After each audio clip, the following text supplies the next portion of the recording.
Good morning, dear learners. Welcome to teaching learning session of sociology. Today we'll discuss about tribal movements. In our previous lectures, we discussed about the various religions, right? We discussed about family, we discussed about the marriages, we discussed about the kinship system, and in today's lecture, we'll discuss about the tribal movement, right? Article 342 of the Constitution of India has termed tribes as a scheduled tribes, and Article 366 within brackets 25 has defined scheduled tribe as such tribes or tribal communities or parts or group within such tribes or tribal communities are deemed under Article 352 342 to be scheduled tribe for the purpose of constitution. So in short, Article 342 of the constitution have described the has the term tribes as a scheduled tribes, and 366 define the scheduled tribe.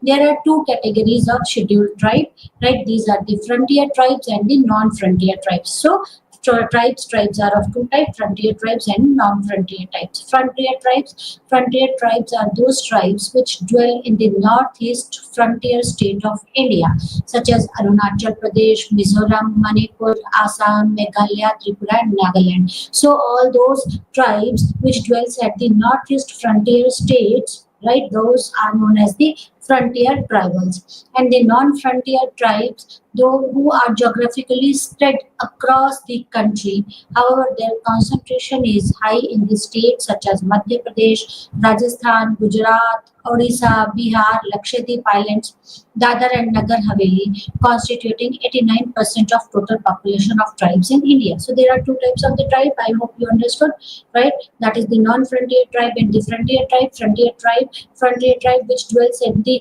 northeast part of India, that is Meghalaya, Manipur, Assam, all those states, those are known as the frontier tribes, and the non-frontier tribes which are scattered throughout the country, right? Apart from those frontier tribes, other tribes which are scattered throughout the country, those tribes are known as the non-frontier tribes, and basically they are concentrated in states like Gujarat, Madhya Pradesh, Bihar, Rajasthan, Lakshadweep Island, Nagar and Nagar Haveli, which constitutes about 89% of total population of tribes in India. Both these categories of tribes are ecologically cut off from the mainstream society to a certain extent and demographically inhabited at the proximate environments, relying more on land and forest resources. As we all know that majority of this tribes rely on lands and the forest resources for their survivals, right? These tribes are ecologically cut off from the mainstream societies. These are cut off from the mainstream societies and are demographically inhabited in the proximity environments, right? They are cut off from the mainstream environment and basically rely on lands and the forest resources. Inhabiting the borders of the large society, tribal communities represent the lower section of population, right? It represents the lower section of population. Despite of their acquaintance with non-tribal, they retain their own identity through distinct pattern of living such as dialect, cultural heritage, lifestyle, form of religion, rituals, self-identity, values, and so on. They are cut off from the mainstream, but still they are acquainted with the non-tribals, right? But again, they prefer to maintain their own identity pattern, such as dialects, cultural heritage, lifestyles, religion, rituals, and values, and so on. Prior to arrival of British, tribal communities dwell in and around the forest because of their traditional right over the forest produce, comprising essential commodities based on the daily needs such as food, cattle rearing and grazing, construction of houses from timber, wood and cultivation. That's why we call them the tribe, because they dwelled in the forest areas, and they considered that forest as their property, or they consider that it is that they have the traditional rights over the forest, right? But the policies of the British but the policies of the Britishers policies, right, create hindrance in these established traditional patterns of land ownership system of tribals through creating a class of zamindars, that is landlords, which though were regarded by the tribal as outsider. So what the Britishers did, right, before Britishers, that tribals considered the forest as their own land, and they considered that it is their traditional right to they have the traditional right over the forest. But with the advent of the Britishers, and the Britishers made those policies like that, they created the zamindar, right? Zamindar means landlord, and they have allotted those lands to those zamindars, right? Those forest lands or any other lands to the zamindars, and those tribes considered those zamindar as outsider, right? Because as per the tribals, that forest for that they have a traditional rights over the forest, but this Britishers made the policies, right? Policies like that. Policies, zamindar was considered as the owner of, or the take owner of the land. A newly created British landlord system reduced the tribal to mere tenants, thus transforming the traditional land ownership system into tenancy. Because of this zamindari system, now zamindar became the owner of that land, right, and the tribals became the tenants of their land, right, and this transforming the traditional land ownership system to the tenancy. This further created a traders class and marked the evolution of market economy, and this has given rise to the traders class also. High rental were extracted from the tribals. They were stabbed physically for any defiance in their trade, and even forced into selling out not only their property but their spouses and children as well against the debts, right? So because of these policies, right, this they because of these policies were actually to gain power over the resources, over the forest resources, right? And these policies were exploiting, were for the exploitations of tribals, right? That the hefty amount of money or rentals were extracted from the tribals, right?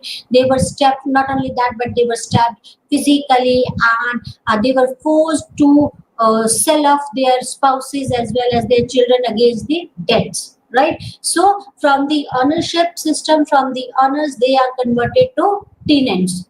In response to the exploitation caused by the Britishers' policies, tribal communities started revolts, and this marked the beginning of the tribal movement in India, which were guided by the respective chiefs of the tribal communities, right? Because of these policies were to exploit the tribals, right? So they revolt against these exploitations, and this revolt was guided by the respective chiefs of the tribal communities. Tribal movements, be it a peasant movement, be it a peasant forest land or identity or any other socially or politically oriented, can be comprehended through two paths: violent movement and the non-violent movement, right? So when they revolted against these policies, tribal revolted against these policies, there were the movements, there were the two type of the movements: violent movements and the non-violent movements. Non-violent movements are kinds of resistance movement involving strategic bargaining and negotiation with the oppressors without restoring to any form of violence. As the name indicates, non-violent movement, that violence was not included in this type of a movement, and there was a strategic bargain and negotiation with the oppressor. While violent movement is a form of resistance where the suppressed erupts through revolts and other form of violent resistance practices.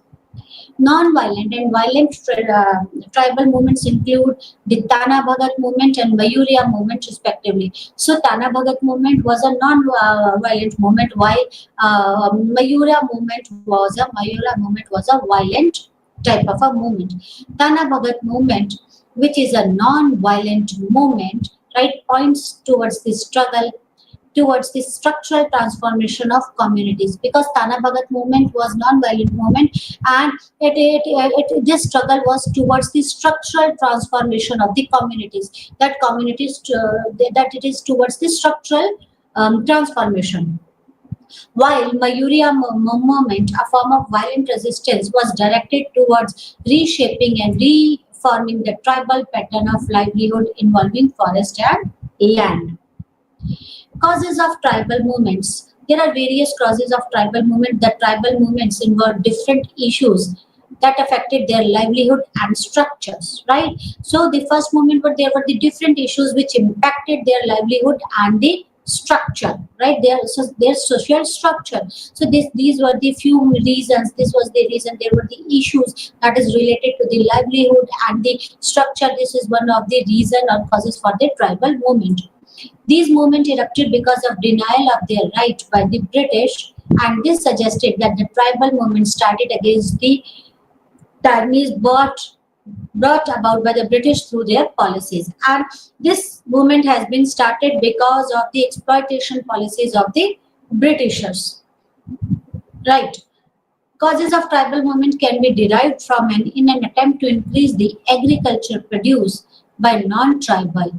They discarded the traditional multi-party land ownership amongst the tribal, which further resulted in their socio-economic differentiation. Right? Because of this, there is a socio-economic differentiation. The tendency of missionaries to refuse to revolt against the government gives an impression that they were an extension of colonialism. Right? Actually, first was that there was a differentiation in the socio-economic conditions. Then the missionaries refused to revolt against the government. This gives an impression that they are extension of colonialism. Enacting the new forest regulation, which shifted the control of tribal over forest land to the government. This also debarred the tribal of their erstwhile rights of using forest for timber and grazing purposes. Then, as per tradition, right, the tribal considered that forest is their land, right? But because of the British policies, right, and because of this new acting forest regulation implemented by the Britisher, this shifted the control of tribal over forest to the government. Now the government has control over the forest rather than the tribals, and because of this control, the tribals were departed of the rights of using the forest for timber as well as for the grazing purposes. Now you can think, how can they survive?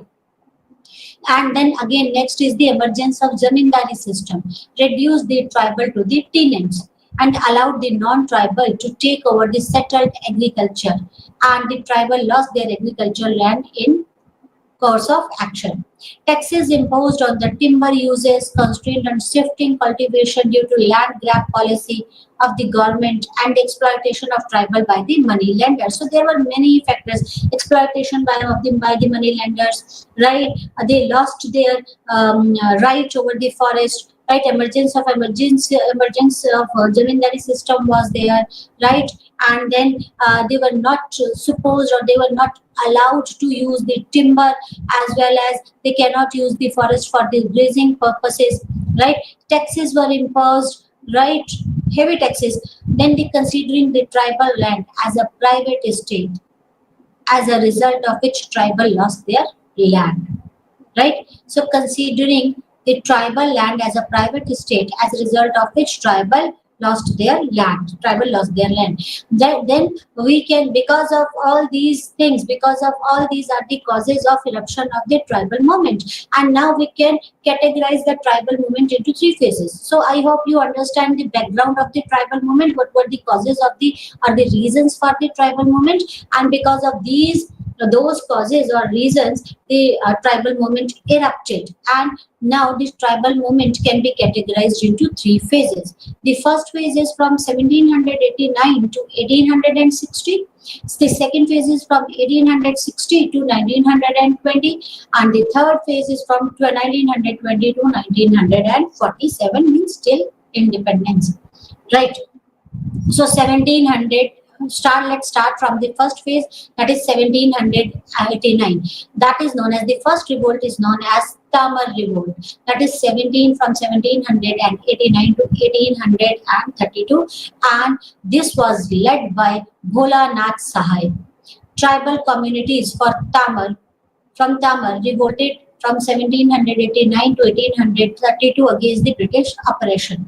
Not only the Tamar tribals, but they were joined by the other tribes from the Midnapur, Kolpur, Dhadha, Jalda, and Sili, who jointly revolted against the system of British government. The marked aligned system indicates the failure of British government to secure the land of the tenants or the cultivator, as a result of which they were evicted from their land. This apparently caused unrest among the Tamar tribes and others in 1789. During the period of 1789 to 1832, Tamar revolts repeated 7 times. So Tamar revolts repeated 7 times. It was against the policies or the land grabbing policies of the Britishers. Right. The next movement is the Kharwar movement in 1832. Kharwar is the name which was attached to the Santals in ancient time. So it is related to Santals. What triggered the Kharwar movement was the tribals' desire to retain their independent territory, which they enjoyed in the past. Right. So the reason for the Kharwar movement is that the Santals wanted to retain their independent territory. Bhagirath Majhi, who initiated this movement, announced to reinstate the lost independence of tribals, provided, however, that they refrain from committing sins. Then Santhal movement, after the Kharwar movement, there was a Santhal revolt in 1855. Santhal revolt started against the forced and unjust land ownership of Santhals by the landlord. So first was the Tamar movement, Tamar revolt. Tamar was led by the Bhola Nath Sahai. It was against the land grabbing policy. Then the Kharwar movement. Then the Kharwar movement. The Kharwar movement was again started in 1833, and it is against the. It is towards the retaining their independent territory. Then comes the Santhal revolt. Santhal revolt started against the forced and unjust land ownership of Santhals by landlords. Not only against the landlords, Santhal movement of 1855 also erupted against the money lenders.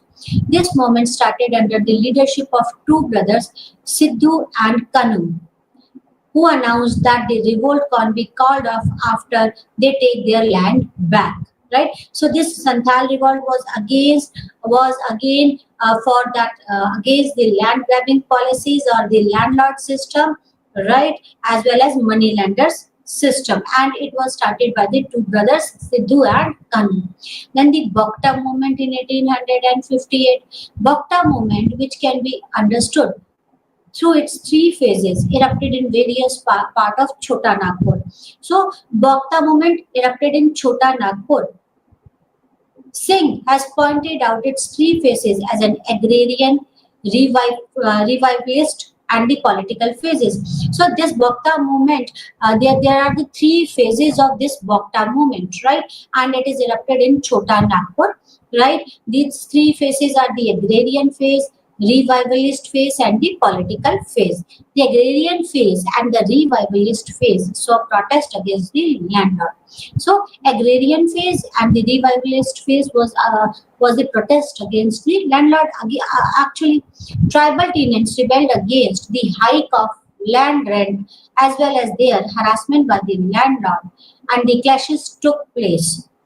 On the political front, the tribal desired to form a separate territory having political autonomy. So there were the 3 main motives behind this Bhakta movement. The first is about the land agrarian movement. The second was about revivalist, right? Again, it is related against the landlords. And the political phase, the third phase is the political phase, that they wanted the autonomy. Then the Birsa revolt, 1895 to 1901. Birsa revolt was headed by Birsa Munda, judged as one of the great freedom fighter and the savior of Munda tribes. You might have heard about this Birsa Munda, right? Of Munda tribes who revolted against the transformation of Munda agrarian system into the feudal state in Chota Nagpur area. Right, so they revolted against the transformation of Munda agrarian system into the feudal state. This revolt, like the earlier ones, was against the zamindars, traders, and the government officer under the British regime.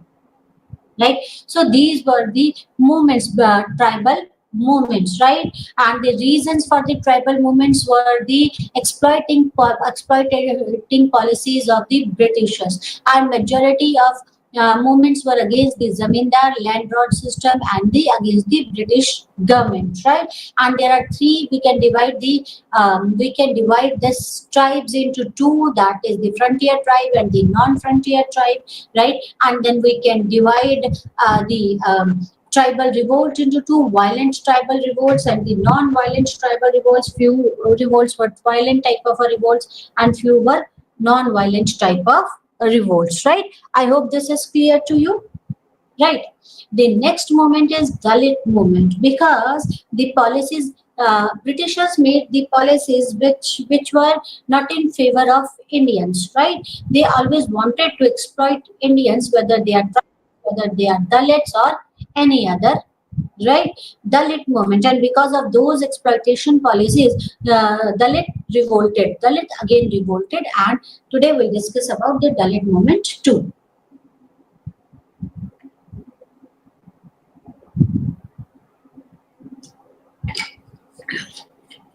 Dalit, the term Dalit is mostly confined to administratively coined term scheduled caste.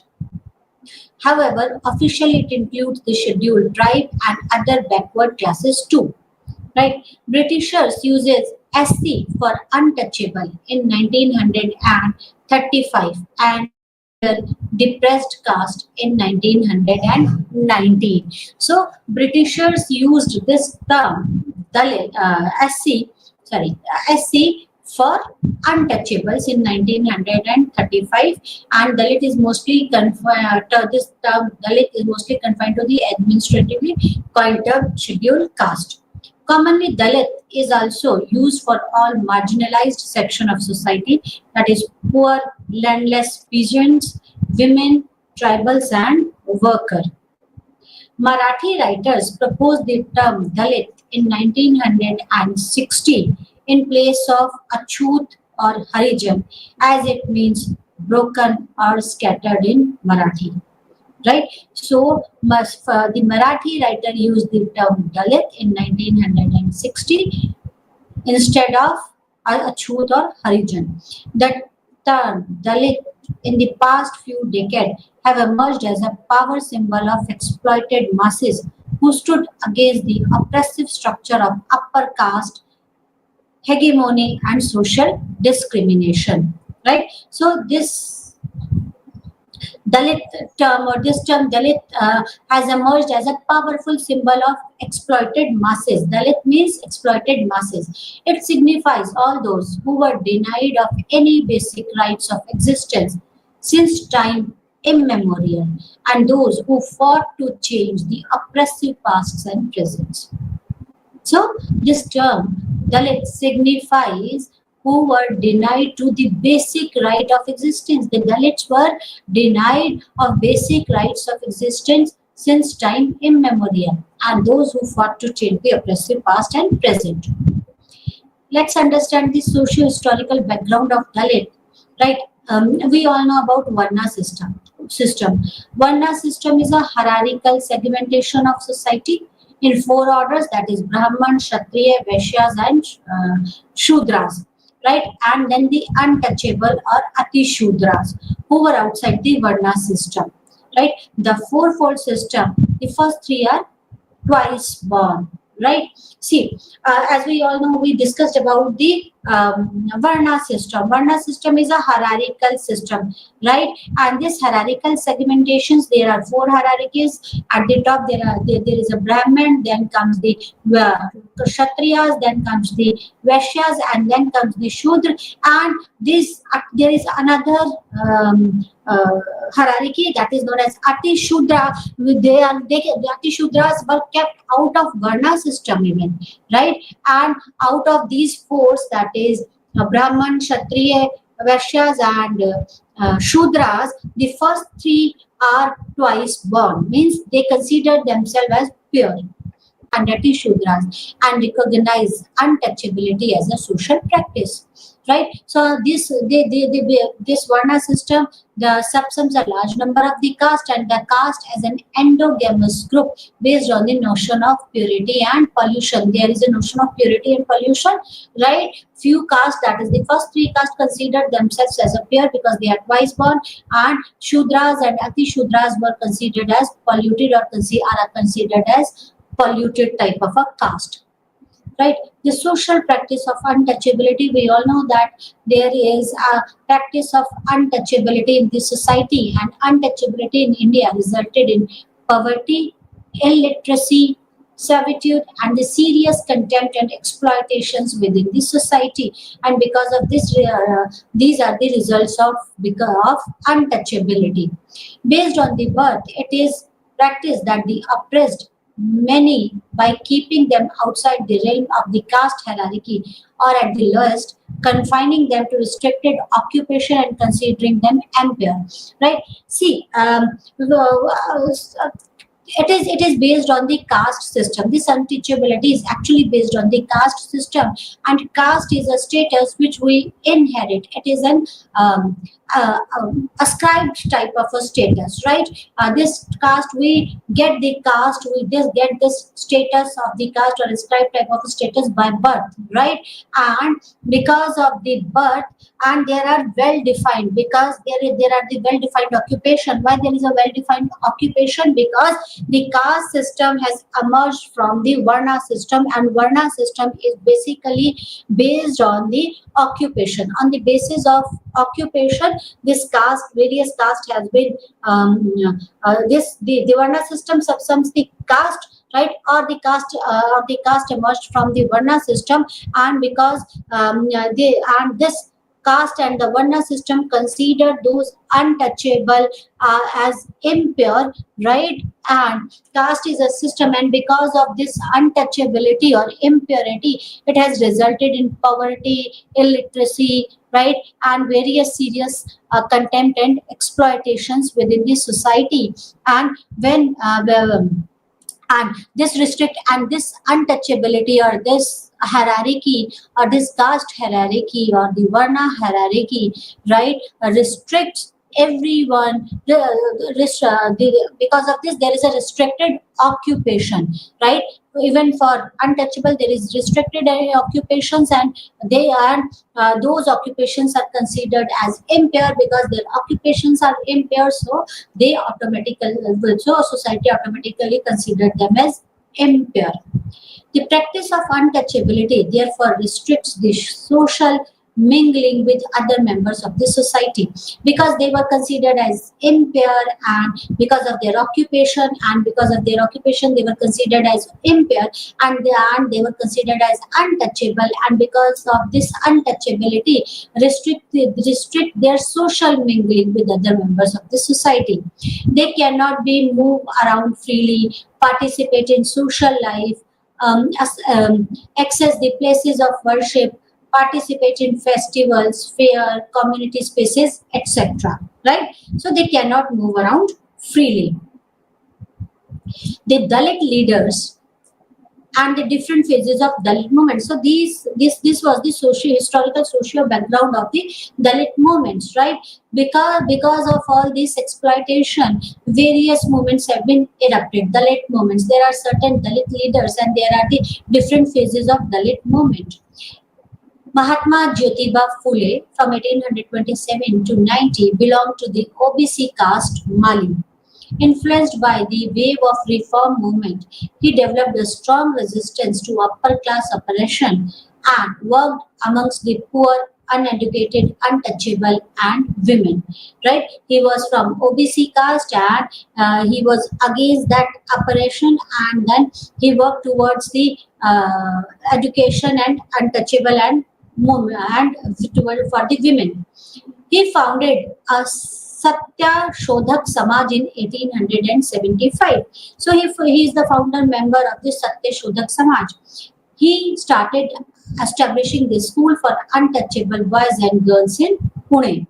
He saw education as a major source of social change and argued that knowledge, education, and science are weapons of advancement in the hands of poor. So he was of the opinion that only education can change the social structure, right? So he started establishing these schools in Pune for untouchable boys and girls. He felt it is necessity that Shudras and Ati Shudras need to think on their own and to recognize caste as a source of slavery.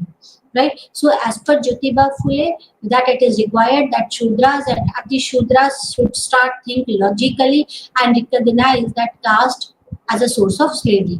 Along with Savitri Bai Phule was his wife. He stood against the Brahminic patriarchy by raising voices against the brutal Brahminic practices meant for the widows. So he worked towards the well-being of the widows. So he started raising his voice along with his wife Savitri Bai Phule against the oppressions of the widows or the Brahminic practices meant for the widows. On Phule's formation of Shudra and anti-Shudra, anti-caste, anti-Brahman and anti-Hindu ideology started to grow by lower section of the society. Slowly and eventually the society has started taking up his ideology. The non-Brahminic movement in Maharashtra and Tamil Nadu, as Ahmed explained, as well as the Dalit movement in other states such as Punjab, Karnataka, and UP, all highlighted the Phule's ideology. So everywhere, in every part of the country, right, that wherever there is a Dalit movement, they highlighted the Phule's ideology. Then comes Dr. B.R. Ambedkar and the movement. As we all know, Dr. B.R. Ambedkar, that is Bhimrao Ambedkar.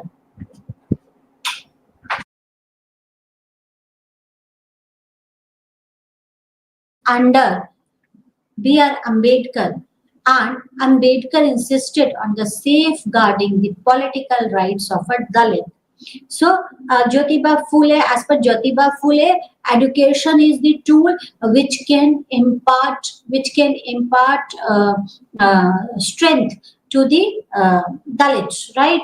And as per Ambedkar, that safeguarding the political rights are very important for Dalits, right? So, as per Ambedkar, he insisted on the safeguarding the political rights of the Dalit. He demanded the separate electorate for the untouchable and not just the place in the Hindu social order in Pune Pact. He demanded reserved constituencies for Dalits. Right, so he worked towards gaining the political force or political rights for the Dalits. Right, he was inclined towards equal political rights and complete abolition of the caste system. Ambedkar wanted to completely abolish the caste system, and he was inclined towards the equal political rights. Beginning of the independent Dalit movement can be traced when the Ambedkar formed Indian Labour Party in 1936. He associated with Sahu Maharaj of Kolhapur and began his journey to fight for the complete autonomy of Dalit. Right? So, Ambedkar formed the Indian Labour Party in 1936. Right?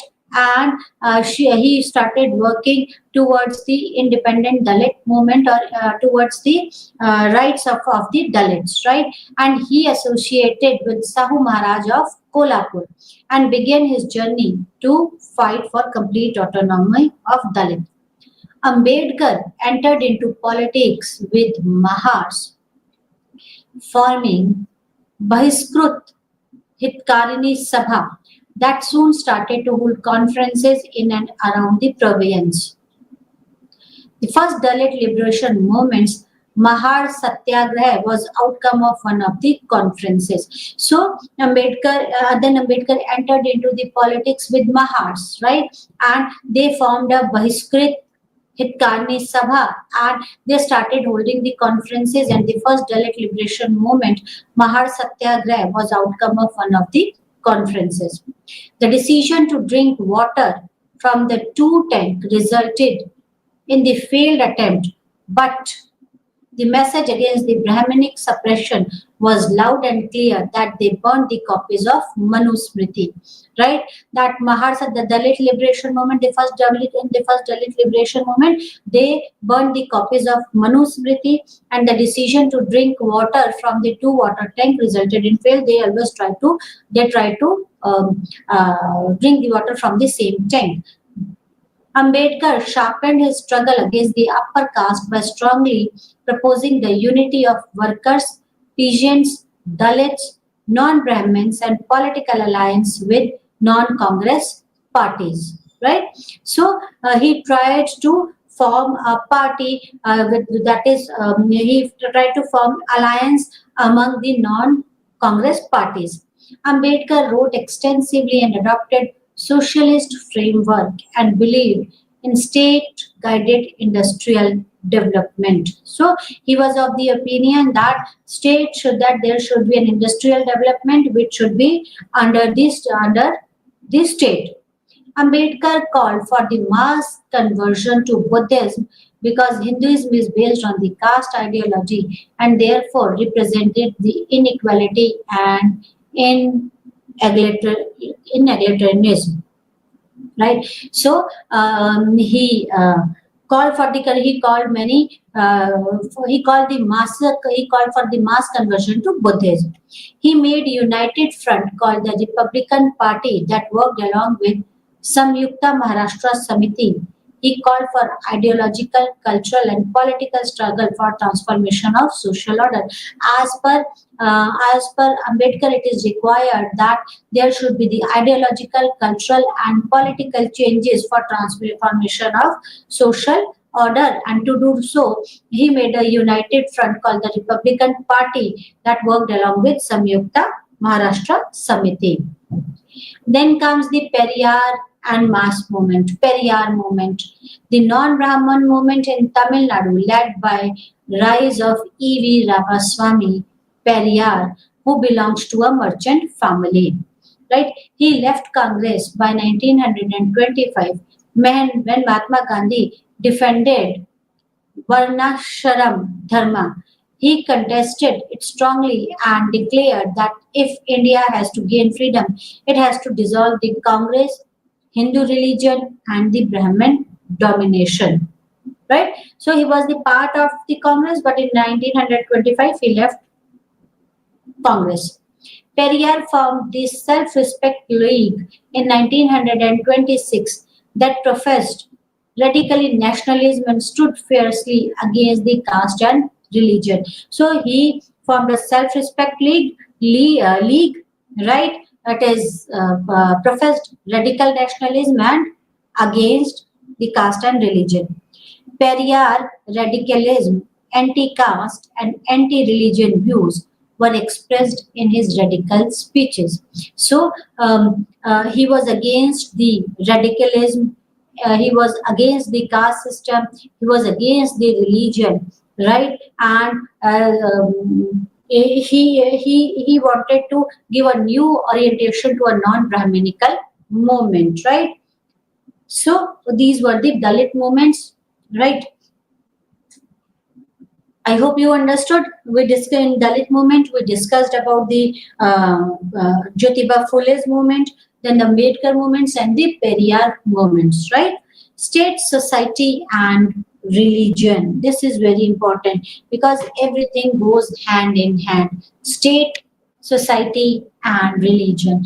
Every state influences the society and religion influences the society and state, and the society influences both the state and religion. So let's start with communalism. What is communalism? The communalism has its roots in term commune or community, which means a group of people who swear commitment that one's own community, religion, or ethnic group than the society at the large. The concept of communalism can be seen as form of collective outburst of one community against the other. So communalism is what? Communalism is a group of people, right, who swear commitment at their own community, right, who swear commitment to one's own community, that is known as communalism. And the concept of communalism can be seen as a form of collective outburst of one of the community against the others. The term community and commune stand for two different concepts. The community is used to express the fellowship of relations or feelings or common character or agreement or sharing the common culture and practices. As we all know, what is the community? Community, when people share some common things, then they form a community, right? The community can be expressed in the fellowship of relations or feelings or common characters or culture or agreements or even if they share a common space, then that is known as the community. Commune means expression of heightened sense of community feeling. Since it is associated with religious community, it implies exclusive loyalty to one's religion and all it is related to dimension. Right? Community, what is commune means expression for the heightened sense of community feeling. When there is a heightened sense of community feeling, it signifies intercommunal rivalries and social tensions and economic, political, and cultural differences of the rulers and the ruled. This commune is responsible. It is an ideology which determines the gradual evolution of relationship between two communities, both within and without their respective folds. Right? So it is an ideology. This is communalism is ideology which determines the gradual evolution of relationship between two communities, both within and without their respective folds. So, relationship between the two communities. Factor responsible for growth of communalism in India. Right, there are many factors like stagnation of economy may have affected the aspiration of economic and the aspirations and economic prosperity for certain sections within the society. Societally, usually termed as the middle class, use the communalism as a weapon of their own survival at the cost of other classes in the society. With the emergence of the modern politics, with its root in partition of Bengal in 1905 and the features of separate electorate under the Government of India in 1909, British government also appeased the various communities through communal award in 1932, which witnessed the strong resistance. Right? So it has led to various type of problems. Right? British and this communalist, the British policies of divide and rule, the pre-independence period, British used the policy of divide and rule to weaken the nationalist aspiration by creating a cleavage between the Hindus and Muslims, favoring one community against the other in terms of services and opportunities. And this heightened sense of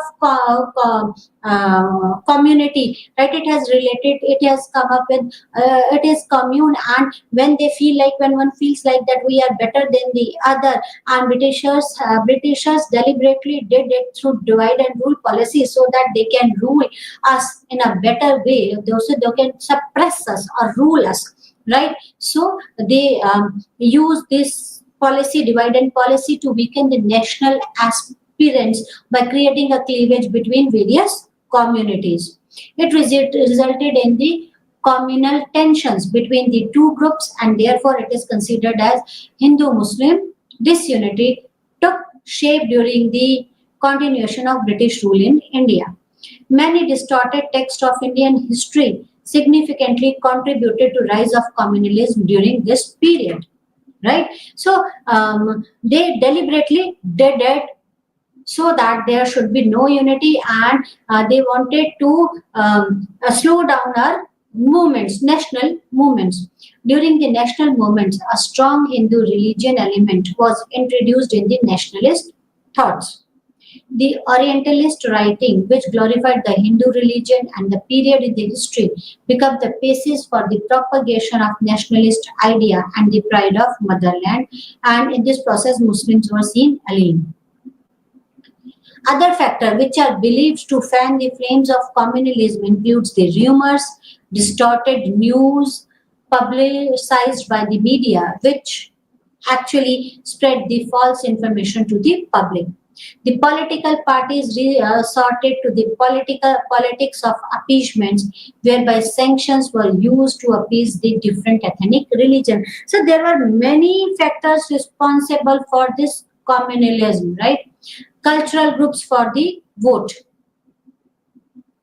The vote bank politics greatly followed by the tactics of appeasement by provisioning the services and opportunities. So there are many points which has given rise to this communalism. Colonialist viewpoint, the Britishers seemed to see Hindu-Muslim antagonism much earlier than the term communalism emerged. Colonial thinkers like Hugh Macpherson, in his work Origin and Growth of Communal Antagonism, rejected the idea that communalism is a modern invention, the product of recent political development, which refers specifically to the politics of a separate electorate. Macpherson cites the Benares riots in 1809 and the testimony of the landholder of the Bengal to the age-old enmity between Hindus and the Muslims, which dates back to the Muslim invasion in India. So, as per Macpherson, this is not a new concept. It existed even before. Nationalist viewpoint for colonialist, communalism is a pre-colonial problem which is irremediable, right? So for colonialist, it is pre-colonial problem which is irremediable. For the nationalist, communalism is a colonial problem with its remedy being nationalism. So there are various viewpoints. The nationalist projects unitary and symbiotic culture of historic cooperation between Hindu and Muslim, which was disillusioned with the colonial rule, especially the policy of rules and divide and rule, right? Which has given rise to the communalism. There are certain scholarly responses. The most notable theorist on communalism, that is Bipin Chandra, who wrote Communalism in the Modern India in 1984, worked very clearly within the nationalist framework. Chandra and other nationalist historians emphasize that the phenomenon of communalism is modern one and could not have existed before the colonialism. So as per nationalists, that this communalism is a new modern phenomenon and could not existed before colonialism. Any form of popular politics could have not existed before the British advent. Chandra attributed communal politics to the colonial origin. So as per Chandra, this communal politics is originated by the colonialist. As per Chandra, communalism was not only partial or sectional view of the social reality, it was wrong to unscientific view. Communalism was not narrow or false because it represented only one community, but because it did not do either. The communalists not only failed to represent the national interest, did not represent even the interest of the community it claimed to represent. So as per Chandra, right, that the communalists not only failed to represent the national interest, but they also failed to represent even their community interest. Thus, nationalism represented the struggle of national liberation from colonial state for the formation of independent state. It was historically valid at the moment and it provided a real solution to the real problem. National liberation as against the colonial domination. Right? So today we discussed about tribal movements, we discussed about Dalit movement, and we discussed about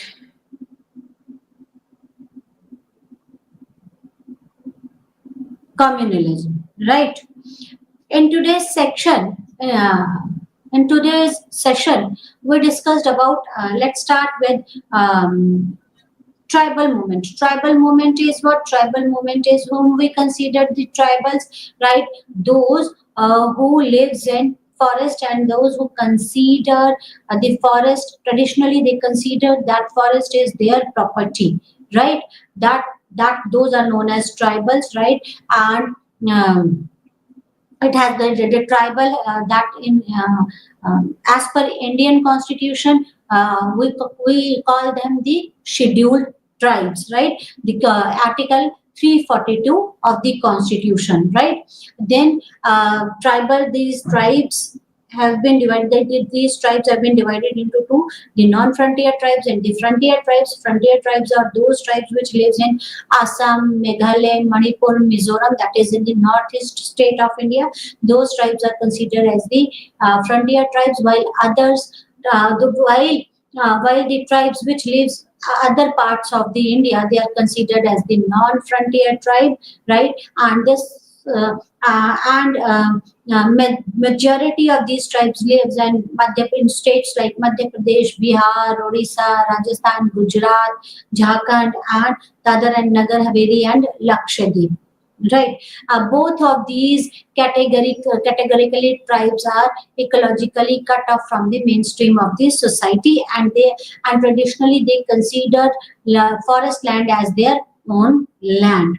Right, but but after after the arrival of British, right? Prior to the arrival of British, they considered that traditionally they considered that their forest is their land, and they have autonomy over their land, and they have their own culture, dialects, and autonomy. They had their autonomy, but after the British arrival of the British or the Britishers made the policies, right, as per those policies to suppress the tribe, and now they have taken the lands from the tribes and given to the zamindars. They created a sections of zamindar or the landlords, and the Britishers taken the land from the tribes and given them to the zamindar, and then turned the tribes into tenants rather than the landowners, right? And they started suppressing the Britishers and the zamindars started suppressing or exploiting the tribes, right? Through money lending, right? And they grabbed their lands, high debts, right? High interest rates. So all those things, they started exploiting this, and in response to this exploitation, right, by the British policies, the tribal community started revolts, and these revolts are again divided. We can divide it into two, that is the violent revolts and the non-violent revolts, right? Then we discussed about the various type of the various important tribal revolts like Tana Bhagat movement. Then we discussed about Tamar revolts, right? Then we discussed about the Khewar movement revolt, Santhal revolt, and the Bokta movement revolts, and the Bisra revolt, right? All these are the tribal movements revolt, right? Which were against the exploiting policies of the Britishers, right? Then the Dalit movement, as we all know that in India there is a well-defined hierarchical structure on the basis of occupation that is known as Varna, and many castes are associated with the Varna. It is a hierarchical structure, right? And there are the four hierarchies, that is the Brahman, Kshatriya, Shudras, and Vaishyas and the Shudras. The first three are considered as the twice born, and Shudras are considered as impure. These twice born are considered as pure, and Shudras are considered as impure. There is a concept of purity and purity and pollution, and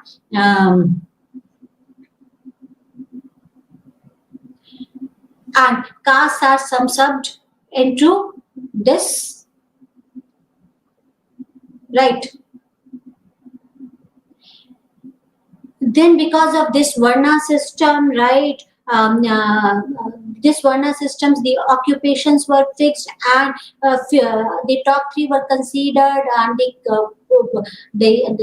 people who born in the top three ranks, they considered as pure, and they started, and the those who are born in show in the last in the and Shudras families, right? They considered as polluted, and this has given rise to many sorts of problem, right? It has started the practice of untouchability is there, right? Then various Dalit leaders, right, started various type of movements, and it was first was the Mahatma Jyotiba Phule, right, who worked towards the education of education of untouchable boys and girls. And then the Savitri Bai Phule, the wife of Jyotiba Phule, along with Jyotiba Phule, the Savitri Bai Phule, right, started working towards the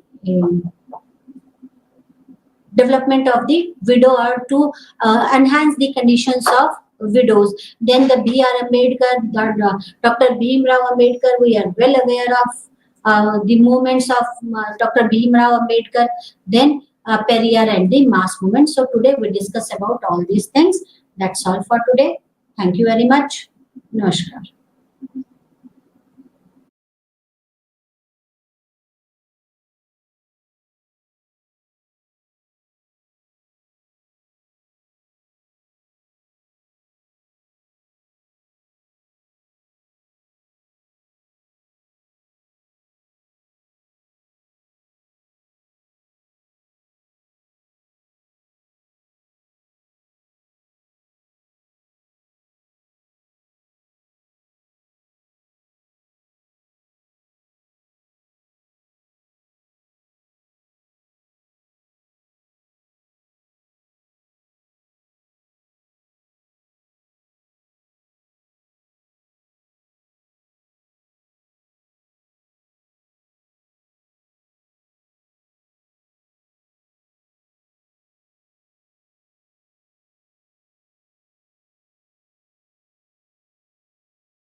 నాగరిక సామాజిక శాస్త్రంలోని ఒక కొత్త అధ్యాయాన్ని తెలుసుకుందాం.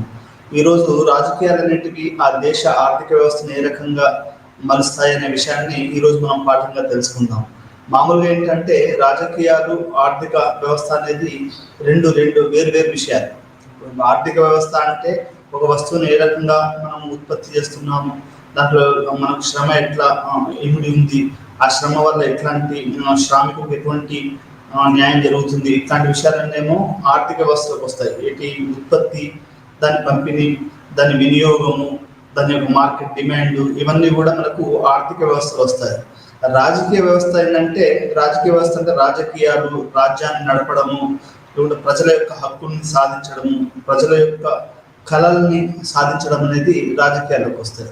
ఈ రెండు కూడా నిజం చెప్పాలనుకుంటే వేరు వేరు విషయాలు. అంటే అటు రాజకీయాలు అంటే మామూలుగా ఒక ప్రొఫెసర్ హరగోపాల్ గారి మాటలు చెప్పాలి అంటే ఒక సృజనాత్మకతతో కూడినటువంటి కార్యక్రమం. ఆర్థిక వ్యవస్థ కూడా సృజనాత్మకతతో కూడుకున్నది అనుకోండి.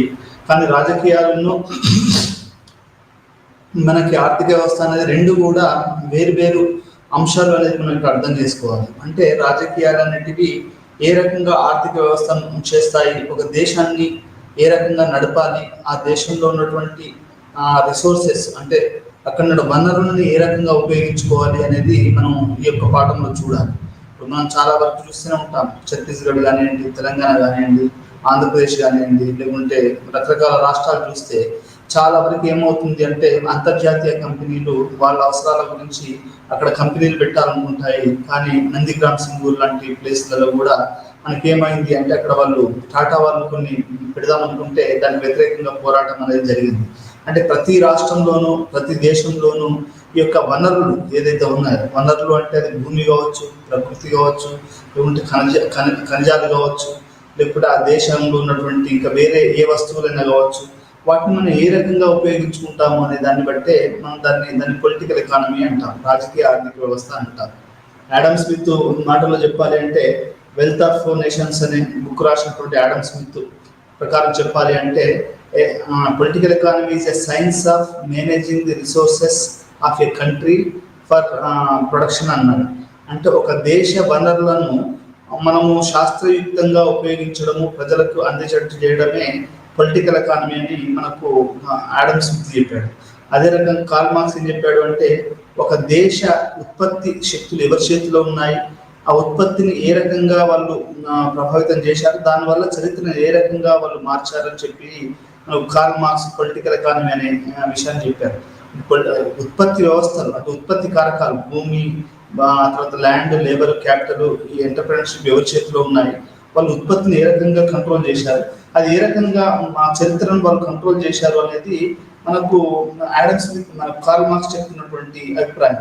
అదే యాడమ్ స్మిత్ ఏం చెప్పాడు, it's a science to manage the resources of A country for production అన్నాడు. అంటే దాని అర్థం ఏంటంటే ఒక దేశంలో ఉన్నటువంటి సంపద, ఇప్పుడు ఒక ఆఫ్రికా ఉన్నాయి, దానికి ఒక సంపద ఉంది, అమెరికా ఉంది, దానికి ఒక సంపద ఉంది, భారతదేశం ఉంది, ఒక సంపద ఉంది. ఇట్లాంటి సంపదని మనం ఏ రకంగా ఉపయోగించుకోవాలి, గాలి అయినా కావచ్చు, నీరైనా కావచ్చు, లేకపోతే భూమి అయినా కావచ్చు, లేకపోతే ప్రకృతి అయినా కావచ్చు, అడవులైనా కావచ్చు, ఇంకేదైనా కావచ్చు, సిటీలైనా కావచ్చు, ఏ రకంగా మనము మనకున్నటువంటి రిసోర్సెస్ని మనం ఉపయోగించుకుంటున్నాము అనేది ఈ యొక్క రిసోర్స్ అంటే ఏ రకంగా మనం శాస్త్రయుక్తంగా వీటిని ఉపయోగించుకుంటున్నాము అనేది, ఉపయోగించుకుంటున్నాము అనే దాన్ని తెలుసుకోవడమే మనకు రాజకీయ ఆర్థిక వ్యవస్థ అని చెప్పొచ్చు. రాజకీయాలు మరియు ఆర్థిక వ్యవస్థ అనేవి రెండు భిన్న పదాల గురించి కూడా మనం ఈ యొక్క పాఠంలో తెలుసుకుంటాము.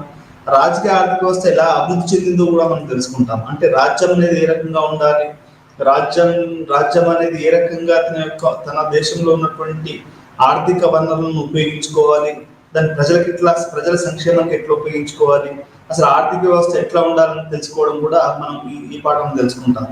అదే రకంగా రాజకీయ ఆర్థిక వ్యవస్థ లక్షణాలు, అంటే ఇది రాజకీయ ఆర్థిక వ్యవస్థకి ఇట్లాంటి లక్షణాలు ఉంటాయి, దాన్ని ఏ రకంగా మనం అర్థం చేసుకోవాలని కూడా ఈ యొక్క పాఠంలో తెలుసుకుంటాం.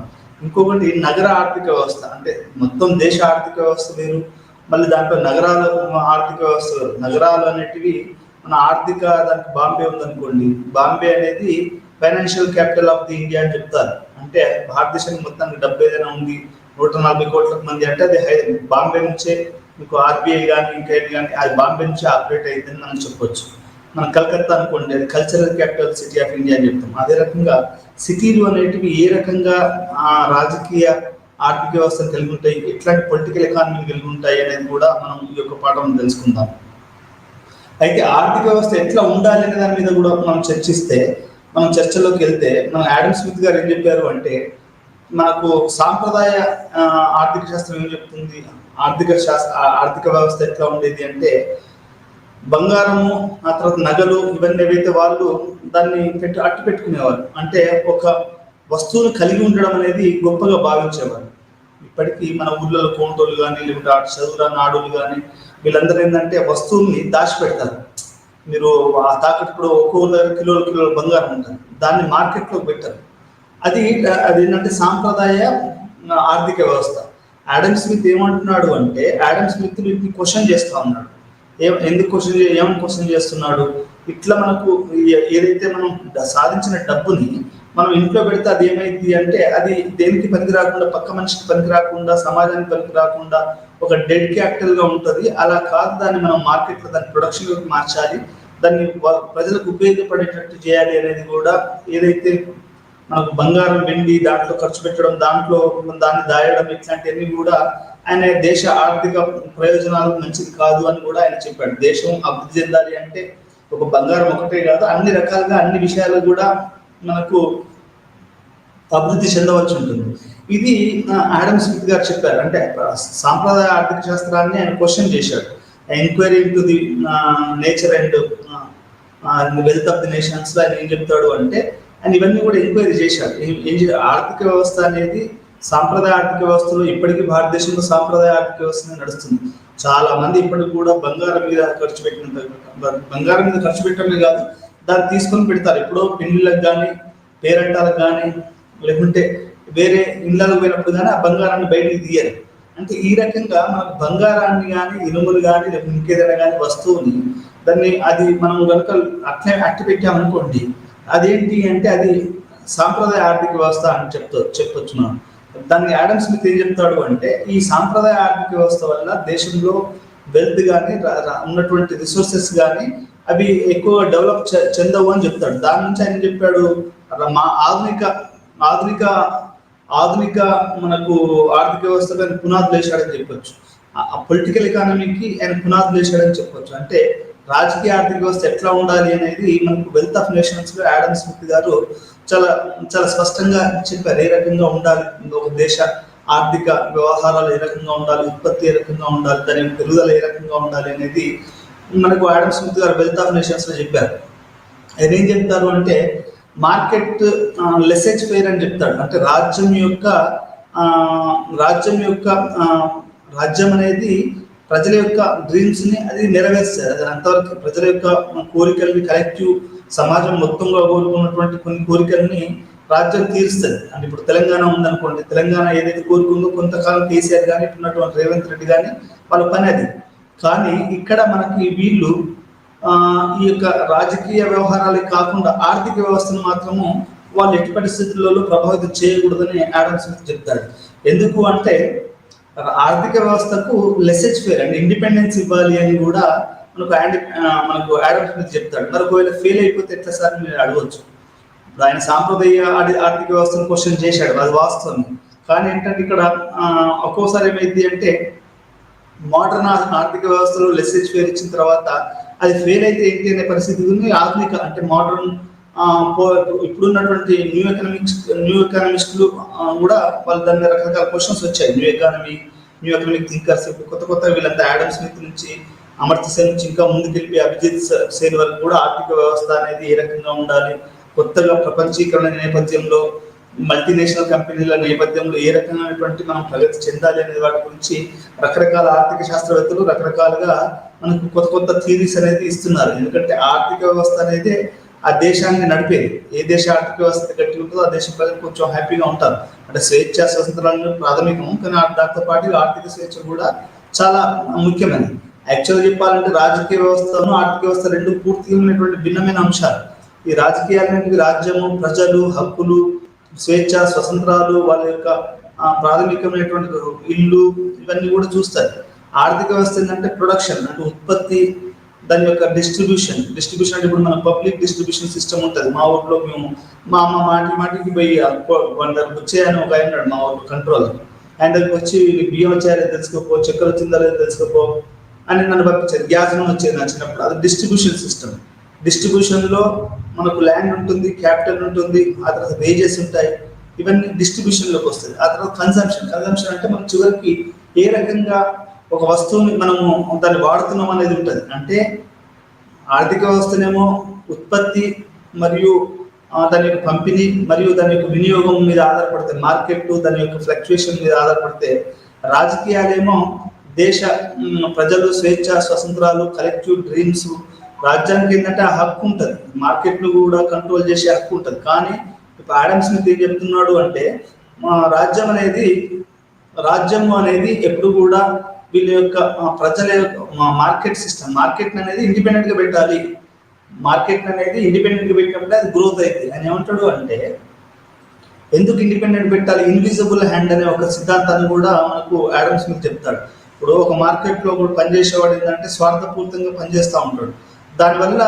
దానివల్ల వాడు మార్కెట్ను ప్రాఫిట్ను పెంచుకోవాలనే ఉద్దేశంతో తన బిజినెస్ ని రన్ చేస్తూ ఉంటాడు. ఒక ఇన్విజిబుల్ అంటే self interest is a invisible hand అలాగా పనిచేసేసి మార్కెట్ యొక్క గ్రోత్కి, మార్కెట్ రన్ కావడానికి ఉపయోగపడుతుందని చెప్తారు. ఇప్పుడు మనకు ఎవరు పెట్టినా కానీ బిజినెస్ ఏ ఉద్దేశంతో పెడతారండి? కొంతమంది ఏమో సర్వైవల్, నాకు చాలా మంది సోషలిస్టులు ఒక బిజినెస్ పెట్టారంటే మనం ఏదో 10 మందికి ఉపయోగపడాలి, మనకు ఉపయోగపడాలని చూస్తారు.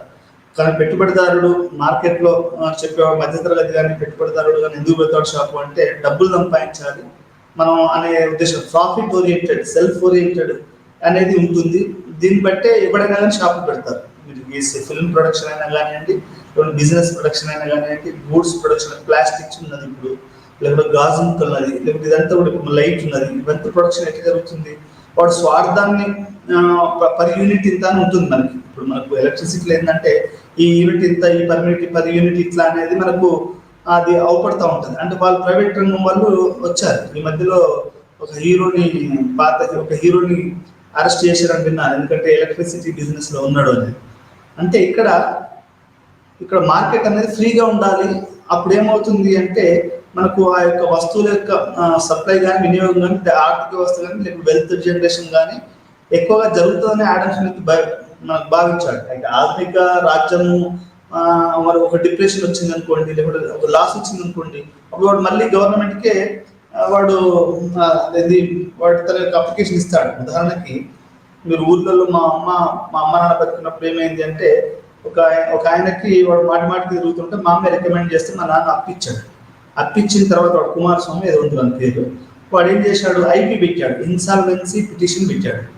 ఇన్సాల్వెన్సీ పిటిషన్ పెట్టినప్పుడు ఆ ఒక్క పైసా కూడా మనకు రాదు.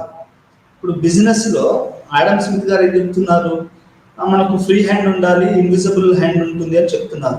ఇన్ కేస్ అది ఫెయిల్ అయిపోయింది అనుకోండి, గ్రేట్ డిప్రెషన్ వచ్చింది, ఫెయిల్ అయిపోయింది, ఈ కోవిడ్ వచ్చింది, ఎకానమీ మొత్తం లాస్ అయిపోయింది.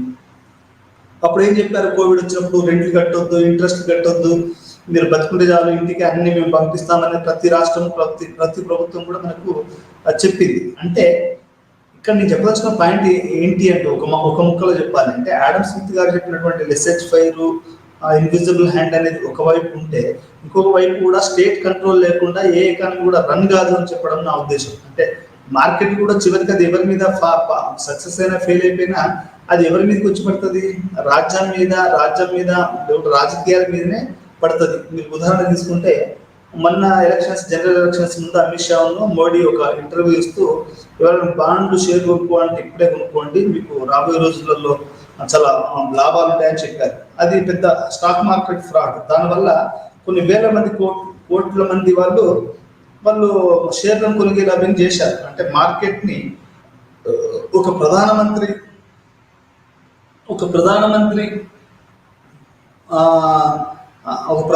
ఇన్ఫ్లుయెన్స్ చేశాడంటే దేశ చరిత్ర ఎప్పుడు కూడా జరగలేదు.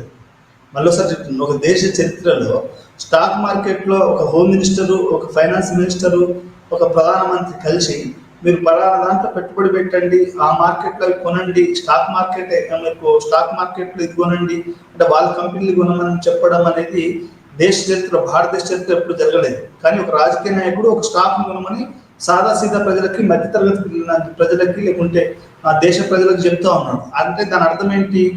రాజకీయాలు అనేటివి ఆర్థిక వ్యవస్థను ప్రభావితం చేస్తున్నాయని చెప్తున్నారు ఇక్కడ.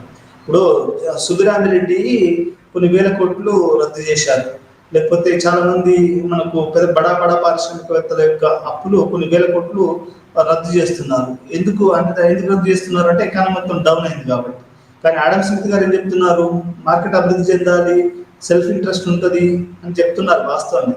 కానీ ఒకవేళ అది ఫెయిల్ అయిపోతే ఏమైతుంది అనేది కూడా మనం ఇక్కడ చూడవలసిన అవసరం ఉంది. అది రాజకీయాల మీదకి వచ్చి పడుతుంది అని చెప్పడానికి నేను ఈ ఉదాహరణ చెప్పవలసి వచ్చింది. అంటే ఆడమ్ స్మిత్ గారు వెల్త్ ఆఫ్ నేషన్స్ లో ఏం చెప్తున్నాడు? ఒకటి ఏంటంటే సాంప్రదాయ ఆర్థిక వ్యవస్థకు మనం దూరంగా రావాలి, బంగారాన్ని, ఇనుమును వీటన్నిటి దాయడం ఇట్లాంటివి చేయకూడదు. మనం దాన్ని ఆర్థిక వ్యవస్థను మనం చేయాలి అంటే మనం వీటన్నిటిని కూడా ఉపయోగించాలి. ఒక శాస్త్రీయుక్తంగా మనం దేశ వనరులను ఉపయోగించుకోవాలి అనేది మనకు ఆడమ్ స్మిత్ గారు చెప్తా ఉన్నారు. సరే, దాంతో పాటుగా లెస్సేజ్ ఫేర్ అని కూడా చెప్తున్నారు. లెస్సేజ్ ఫేర్ అంటే మార్కెట్ అనేది ఇండిపెండెంట్ గా ఉండాలి, సప్లై చైన్, డిమాండ్ వీటిని అది చేయాలి. దానివల్ల మనకు వస్తువులు ఉత్పత్తి కానీ, దాని యొక్క పంపిణీ కానీ, వినియోగం కానీ బాగా జరుగుతుందని ఆడమ్ స్మిత్ గారు చెప్తా ఉన్నారు. కానీ అన్సిన్ మనకు ఆయన ఇన్విజిబుల్ హ్యాండ్ కూడా చెప్తున్నారు. ఇన్విజిబుల్ హ్యాండ్ ఏంటంటే ఒక మనిషి స్వార్థం ఏ రకంగా మార్కెట్ ముందుకు తీసుకెళ్తుంది అనేది కూడా ఆయన చెప్తా ఉన్నారు. అయితే మనం ఆలోచించవలసిన విషయం ఏంటంటే, విపత్తులు వచ్చినప్పుడు, ఒక కోవిడ్ లాంటి విపత్తు వచ్చినప్పుడు, ఒక డిప్రెషన్ లాంటి విపత్తు వచ్చినప్పుడు, దేశంలో ఇంకేదైనా విపత్తు వచ్చినప్పుడు, అట్లాంటప్పుడు ఆ బిజినెస్ మొత్తం కొట్టుకుపోయినప్పుడు అప్పుడు ఎవరి మీద వచ్చి పడతారనేది నా ప్రశ్న ఆడమ్ స్మిత్ గారికి. అప్పుడు రాజ్యం కదా, అప్పుడు రాజ్యం కూడా తన యొక్క దాన్ని చూయించేసి చెప్పొచ్చు కదా. ఇది మన ఇగ్నో పుస్తకాలలోనే రాశారు. లెస్సేజ్ ఫేర్ అంటారు. డిప్రెషన్ వచ్చినప్పుడు నేను ఇట్లా అప్పుల పాలయ్యాను కాబట్టి నాకు ఇట్లా లోన్ ఇవ్వండి, నన్ను ఆదుకోండి అని ప్రభుత్వానికి చాలా మంది అమెరికన్ పారిశ్రామికవేత్తలు వాళ్ళు లెటర్లు రాశారట. అంటే ఒకప్పుడేమో మాకు ఇండిపెండెంట్ గా ఉండాలి, మేమే రెగ్యులేట్ చేసుకుంటాము, వస్తువులను ఉత్పత్తి చేస్తాము, పంపిణీ చేస్తాము, అమ్ముతాము, లాభాలు గడిస్తాము, ట్యాక్సులు కడతాము అని చెప్పినటువంటి ప్రైవేట్ కార్పొరేట్ సంస్థలు గ్రేట్ డిప్రెషన్, కోవిడ్ ఈ టైంలో ఏమైపోయాయి? ఎందుకు చాలా మంది లాస్లు అయ్యాయి? ఈరోజు ఎందుకు కొన్ని వేల కోట్ల రూపాయలు రుణమాఫీ చేస్తున్నారు? ఎవరిని అడిగి చేస్తున్నారు? ఎందుకు చేస్తున్నారు? మరి రైతులకు మాత్రం రుణమాఫీ లేదు, విద్యార్థులకు లేదు, స్త్రీలకు లేదు, బస్ పాస్ ఇవ్వడానికి ఏడుస్తారు, ట్రైన్లను ఫ్రీ చేయడానికి వేస్తారు, నిరుద్యోగులకి జాబులు ఇవ్వరు, యూనివర్సిటీలు పెట్టరు, ఒక విద్యా వ్యవస్థను గట్టి చేయరు. మరి అట్లాంటి వేల కోట్లు డి సుబ్రహ్మణ్యానికి ఎట్లా చేశారు? అది on what basis they have done it? అంటే ఇక్కడ నేను ఎందుకు చెప్తున్నాను ఇదంతా అంటే, రాజకీయాలకి ఆర్థిక వ్యవస్థకి చాలా దగ్గర సంబంధం ఉంది. చివరికి రాజకీయాలు అనేటివి ఆర్థిక వ్యవస్థను కూడా ప్రభావితం చేస్తాయని చెప్పడానికి ఇక్కడ నేను చెప్పవలసిన విషయం. దీనికి మొదటిగా పునాదులు వేసింది మనకు ఆడమ్ స్మిత్ రికార్డో అది rented theory of rent.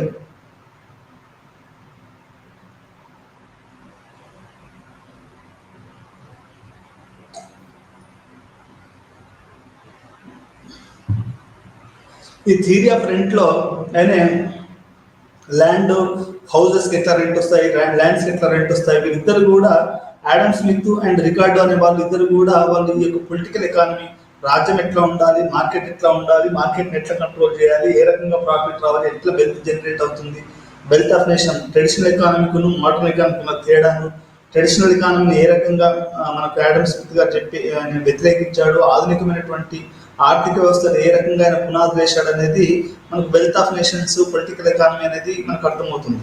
Professor Eshwaraiah గారు, ఆ తర్వాత డాక్టర్ శ్రీనివాస్ ఇద్దరు కలిసి ఉదారవాద రాజకీయాలు అంటే లిబరల్ స్టేట్ అనేది ఎట్లా ఉంటుంది, పొలిటికల్ ఎకానమీ ఆఫ్ లిబరలిజము, ఈ యొక్క మార్కెట్ ఎట్లా ఉంటుంది అనేది హైదరాబాద్ యూనివర్సిటీకి చెందిన ప్రొఫెసర్ ఈశ్వరయ్య గారు మరియు శ్రీనివాస్ గారు రాశారు దీని మీద. అంటే political economy of Indian society లేకుంటే వరల్డ్ కమ్యూనిటీ ఏ రకంగా ఉంటుంది, ఉదారవాదం అనేది ఎట్లా ఉంటుంది, అది ఫెయిల్ అయిపోతే ఏం చేస్తారు, కమ్యూనిస్ట్ దేశాలు ఏ రకంగా ఉంటాయి, సోషలిస్ట్ దేశాలు ఏ రకంగా ఉంటాయి, ఫిడల్ కాస్ట్రో లాంటి, క్యూబా లాంటి దేశాలు ఏ రకంగా ఉంటాయి అనేది కూడా ఇక్కడ మనం అర్థం చేసుకోవాల్సినటువంటి విషయం. రాజకీయాలు మరియు ఆర్థిక వ్యవస్థ అనేది రెండు భిన్నమైన పదాలు మరియు భిన్నమైన రంగాలు. కాకపోతే ఇక్కడ అర్థమైందంటే లింకేజెస్ ఉంటాయి. లింకేజెస్ అంటే వాటికి లింక్ అంటే మనకి దాన్ని ఏమంటారు, లింక్ అంటే వాటి మధ్యలో సంబంధాలు. లింకేజెస్ అంటే ఏం లింక్ రా నీకు అని అంటారు, నీకు అని సంబంధం ఏంటరా అని. లింకేజెస్ ఉంటాయి మనకు ఆర్థిక వ్యవస్థకు రాజకీయ వ్యవస్థకు లింక్స్ ఉంటాయి. ఆ లింక్స్ ఉండడం. ఈరోజు మీకు ఒక ముక్కలో చెప్పాలి అంటే, మా అవినీతి గురించి మాట్లాడుకుంటే, political corruption is the mother of all corruptions అన్నట్టు రాజకీయ అవినీతి అనేది ఎంత పెద్ద అవినీతి ఉంటే తెలుసు. రాజకీయ అవినీతి చేసిన తర్వాతనే వాళ్ళు ఇండస్ట్రీస్ కానీ దేని కానీ వాళ్ళు పర్మిషన్స్ ఇవ్వడం జరుగుతుంది. అంటే రాజకీయ అవినీతి కరప్షన్. వేల కోట్ల రూపాయలు చంద్రబాబు నాయుడు కానీ కేసీఆర్ కానీ వీళ్ళందరూ ఎన్ని రోజులు కష్టపడతారని వేల కోట్లు వచ్చాయండి. లేకపోతే వేరే వాళ్ళు ఎంత ఇప్పుడు ఒక టీచరు తమ జీవితాంతం కష్టపడితే లక్షలు రాకపోతే వాళ్ళ కోట్లు ఎట్లా వచ్చాయండి? వాడు మంచి వీడియో మంచి కదా. మీరు పక్కన పెట్టిన టీచర్తో పోలుస్తున్నారు, ఒక అడ్డా లెవెల్కి వస్తాయి. ఈ దేశంలో అవినీతి పరులు ఎవరు? ఎందుకు అవినీతి పరులు? ఎందుకంటే లింకేజెస్ ఉంటుంది, ఎకానమీకును పాలిటిక్స్ కి లింకేజెస్ ఉండి ఆ ఈ రాజకీయ అవినీతి అంటే రాజకీయాలు అనేటివి దేశ మనకు ఎకనామిక్ సిస్టాన్ని దీన్ని మనకు వాళ్ళు కంట్రోల్ చేస్తారని చెప్పడానికి నేను ఉదాహరణ చెప్తున్నాను. పొలిటికల్ ఎకానమీ అనేది ఈ రకంగా మనకి అది ఉంటుందని నేను చెప్తున్నాను. అంటే రాజకీయాలు అనేటివి దేశ ఆర్థిక వ్యవస్థను అవి ఖచ్చితంగా కంట్రోల్ చేస్తాయి. వాటిని వాళ్ళు రుణమాఫీలు చేస్తారు, వాళ్ళకు సబ్సిడీలు ఇస్తారు. ఇప్పుడు క్రోనీ క్యాపిటలిజంలో మా ఫ్రెండ్ ఒక అబ్బాయి పంపించాడు ఒక వాట్సాప్. అది క్రోనీ క్యాపిటలిజంలో ఏంటి అంటే 1 రూపాయికి ఎకరా భూమి ఇస్తారండి వాళ్ళు, ల్యాండ్ అని పెట్టుకోమని. 1 ఎకరానికి 1 రూపాయికి ఎకరా భూమి వస్తుందండి. ఇప్పుడు రామోజీ ఫిల్మ్ సిటీ ఉంది, లేకపోతే కొన్ని ఉన్నాయి. అప్పుడు 1 రూపాయికి 2 రూపాయలకి ఆ భూములను కొట్టేసారని విన్నాను. అంటే మీకు రూపాయికి భూములు, 2 రూపాయల భూములు. క్రోనీ క్యాపిటలిజం ఏంటంటే ఉదారవాద దృక్పథంతో వాళ్ళకి విపరీతమైన సింగిల్ విండో సిస్టమ్ అని, ఆ విండో సిస్టమ్ అని, ఉద్యోగాల కల్పన అని చెప్పేసి ఏం చేస్తున్నారు ప్రభుత్వాలు? ఈ యొక్క ఆర్థిక వ్యవస్థను ఫ్రీ మార్కెట్ అని చెప్పి వాళ్ళకి రాయితీలు ఇస్తూ ఎంప్లాయ్మెంట్ పెంచాలనే ఉద్దేశంతో ఇప్పుడు రేవంత్ రెడ్డి పోయి 8,000 కోట్ల పెట్టుబడులు తీసుకొచ్చారని చెప్తున్నారు. ఎంతవరకు తీసుకొచ్చారనేది మనకు తెలియదు, కానీ చెప్తున్నారు. అంటే ఈ రకంగా మనకు రాజకీయాలకి ఆర్థిక వ్యవస్థకి చాలా లింకేజెస్ ఉంటాయి, చాలా దగ్గర సంబంధం ఉంటుందనేది మనం అర్థం చేసుకోవాలి. రాజకీయ ఆర్థిక వ్యవస్థ ఎలా అభివృద్ధి చెందుతుందో కూడా తెలుసుకోవాలి. అంటే పొలిటికల్ ఎకానమీ అనేది ఏ రకంగా డెవలప్ అయింది అనేది కూడా చూడాలి. ఇప్పుడు పొలిటికల్ ఎకానమీలో 3 ఆస్పెక్ట్స్ ఉంటాయండి. మా ఆస్పెక్ట్స్ యొక్క విషయాలు కూడా మనం డిస్కస్ చేద్దాం. రాజకీయ ఆర్థిక వ్యవస్థ లక్షణాలను కూడా మనం దీంట్లో తెలుసుకుందాం. నగర రాజకీయ ఆర్థిక వ్యవస్థ అంటే పట్టణంలో ఉన్నటువంటి పొలిటికల్ ఎకానమీ ఏ రకంగా ఉంటుంది, ఇండియన్ పొలిటికల్ ఎకానమీ రాజకీయ ఆర్థిక వ్యవస్థ ఏ రకంగా ఉంటుంది, దీని నిర్వహణ ఏ రకంగా ఉంటుంది అనేది కూడా మనం ఈ యొక్క పాఠంలో తెలుసుకుందాం. రాజకీయ ఆర్థిక వ్యవస్థ అంటే సాధారణ పరిభాషలో అధికార పంపిణీ. అధికారము అంటే ఏ రకంగా మనము మన రాజకీయాల్లో అధికారం ఏ రకంగా పంపిణీ చేస్తున్నాం అనేది మనకు పొలిటికల్ ఎకానమీలోకి వస్తుంది. ఇది పెట్టుబడి అనే విధాన నిర్ణయాల్లో మరి రాజకీయాలు ఎటువంటి పాత్ర పోషిస్తుందో చర్చిస్తుంది. అంటే ఇది క్యాపిటల్, డబ్బులు విధాన నిర్ణయాల్లో ఎటువంటి పాత్ర పోషిస్తుంది అంటే, ఇప్పుడు మనకు ఆంధ్ర తెలంగాణ విడిపోతూనే డెవలప్ అవుతాం అనేది కాబట్టి పెట్టుబడి వస్తుందనే ఉద్దేశంతో 2 కూడా విడిపోయాయి. అంటే పెట్టుబడి అనేది విధాన నిర్ణయాలు, రాజకీయాలను, గవర్నమెంట్ని ఏ రకంగా అది ప్రభావితం చేస్తుందో మనకి పొలిటికల్ ఎకానమీ అనేది చెప్తా ఉంది. అంటే ఒకప్పుడు రాజకీయాన్ని మార్కెట్ శాసించేది, కానీ ఈరోజు మార్కెట్ రాజకీయాన్ని శాసిస్తుంది. మార్కెట్ ఎవరి కావాలనుకుంటే వారిని ప్రధానమంత్రి చేస్తుంది. ఇప్పుడు మనిషి controlled market market controlled man వచ్చాడు. మార్కెట్లో ఏది నడిస్తే అదే నడుస్తుంది, జనాలంతా అదే ముఖమ్మడిగా పోతా ఉంటారు. అంటే మార్కెట్ అనేది మానవాళిని డామినేట్ చేస్తుందని చెప్పడంలో మనకు ఎటువంటి సందేహం లేదు. అంటే మార్కెట్ అనేది ఈరోజు అది మనకు ఏ మార్కెట్ అయినా కానీ ఎట్లా ఉందిరా మార్కెట్ అంటారు. ఏమైనా ఎట్లా ఉందా మార్కెట్ పోయినా అంటే ఎట్లా ఉందిరా మార్కెట్ అంటే ధరలు ఎట్లా ఉన్నాయి, కొనుడు ఎట్లా ఉన్నది, అమ్ముడు ఎట్లా ఉన్నది, లేకపోతే రైతుకు కానీ లేకపోతే కొనేవానికి కానీ న్యాయం జరుగుతుందా లేదా అనేది మనకు చాలా మంది ఊర్లలో కానీ బయట కానీ మాట్లాడుతారు. ఎట్లా ఉంది మాస్టర్ మార్కెట్ అంటారు. మార్కెట్ కూరగాయల మార్కెట్గా అనుకోండి, కూరగాయల మార్కెట్ పోతే మనం మాట్లాడతాం ఏంటి మార్కెట్ ఎట్లా ఉంది అంటాం. అంటే ఈ దేని ధరలు ఎట్లా ఉన్నాయి, ఉల్లిగడ్డ తగ్గిందా పెరిగిందా తగ్గిందా, టమాటాలు పెరిగిందా తగ్గిందా అంటుంటాం. ఏం మాస్టర్ ఎట్లొచ్చారంటే మార్కెట్ ఎట్లా ఉంది మార్కెట్ అంటాం. మార్కెట్ ఎట్లా ఉంది అంటే దాని అర్థం ఏంటి, ఏ వస్తువు ధర పెరిగింది, ఏ వస్తువు ధర తగ్గింది, దానికి రాజకీయ నాయకులు ఎటువంటి పాత్ర పోషిస్తున్నారు. ఉల్లిగడ్డ లేకపోతే ఉల్లిగడ్డ తెప్పియచ్చు కదా పాకిస్తాన్ నుంచి, టమాటాలు లేకపోతే ఇంకో రాష్ట్రం నుంచి తెప్పియచ్చు కదా. టమాటాలు 50 రూపాయలు పాకులు, 40 రూపాయలు పాకులు కొన్న రోజులు కొన్ని ఏడుస్తూ కొనవలసి వచ్చింది, ఎందుకంటే వేరే ఆప్షన్ లేదు కాబట్టి. ఇది ఈ రకంగా రాజకీయాలు, ఆర్థిక మరియు మార్కెట్ ఎటువంటి సంబంధాలు కలిగి ఉందనేది కూడా మనం ఇక్కడ అర్థం చేసుకోవాలి.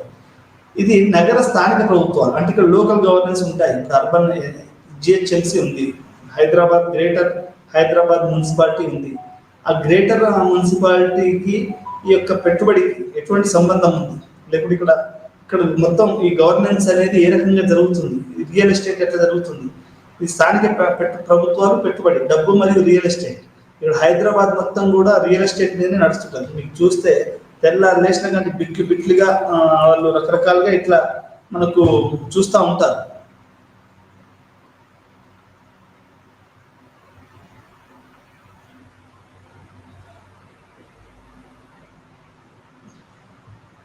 నాకు తెలిసిన వాళ్ళు కూడా ఊరు నుంచి వచ్చి చదువుకొని ఇక్కడ స్థానిక ప్రభావం తట్టుకోలేక ఇక్కడ రియల్ ఎస్టేట్లోకి ఎంటర్ అయిన వాళ్ళు ఉన్నారు.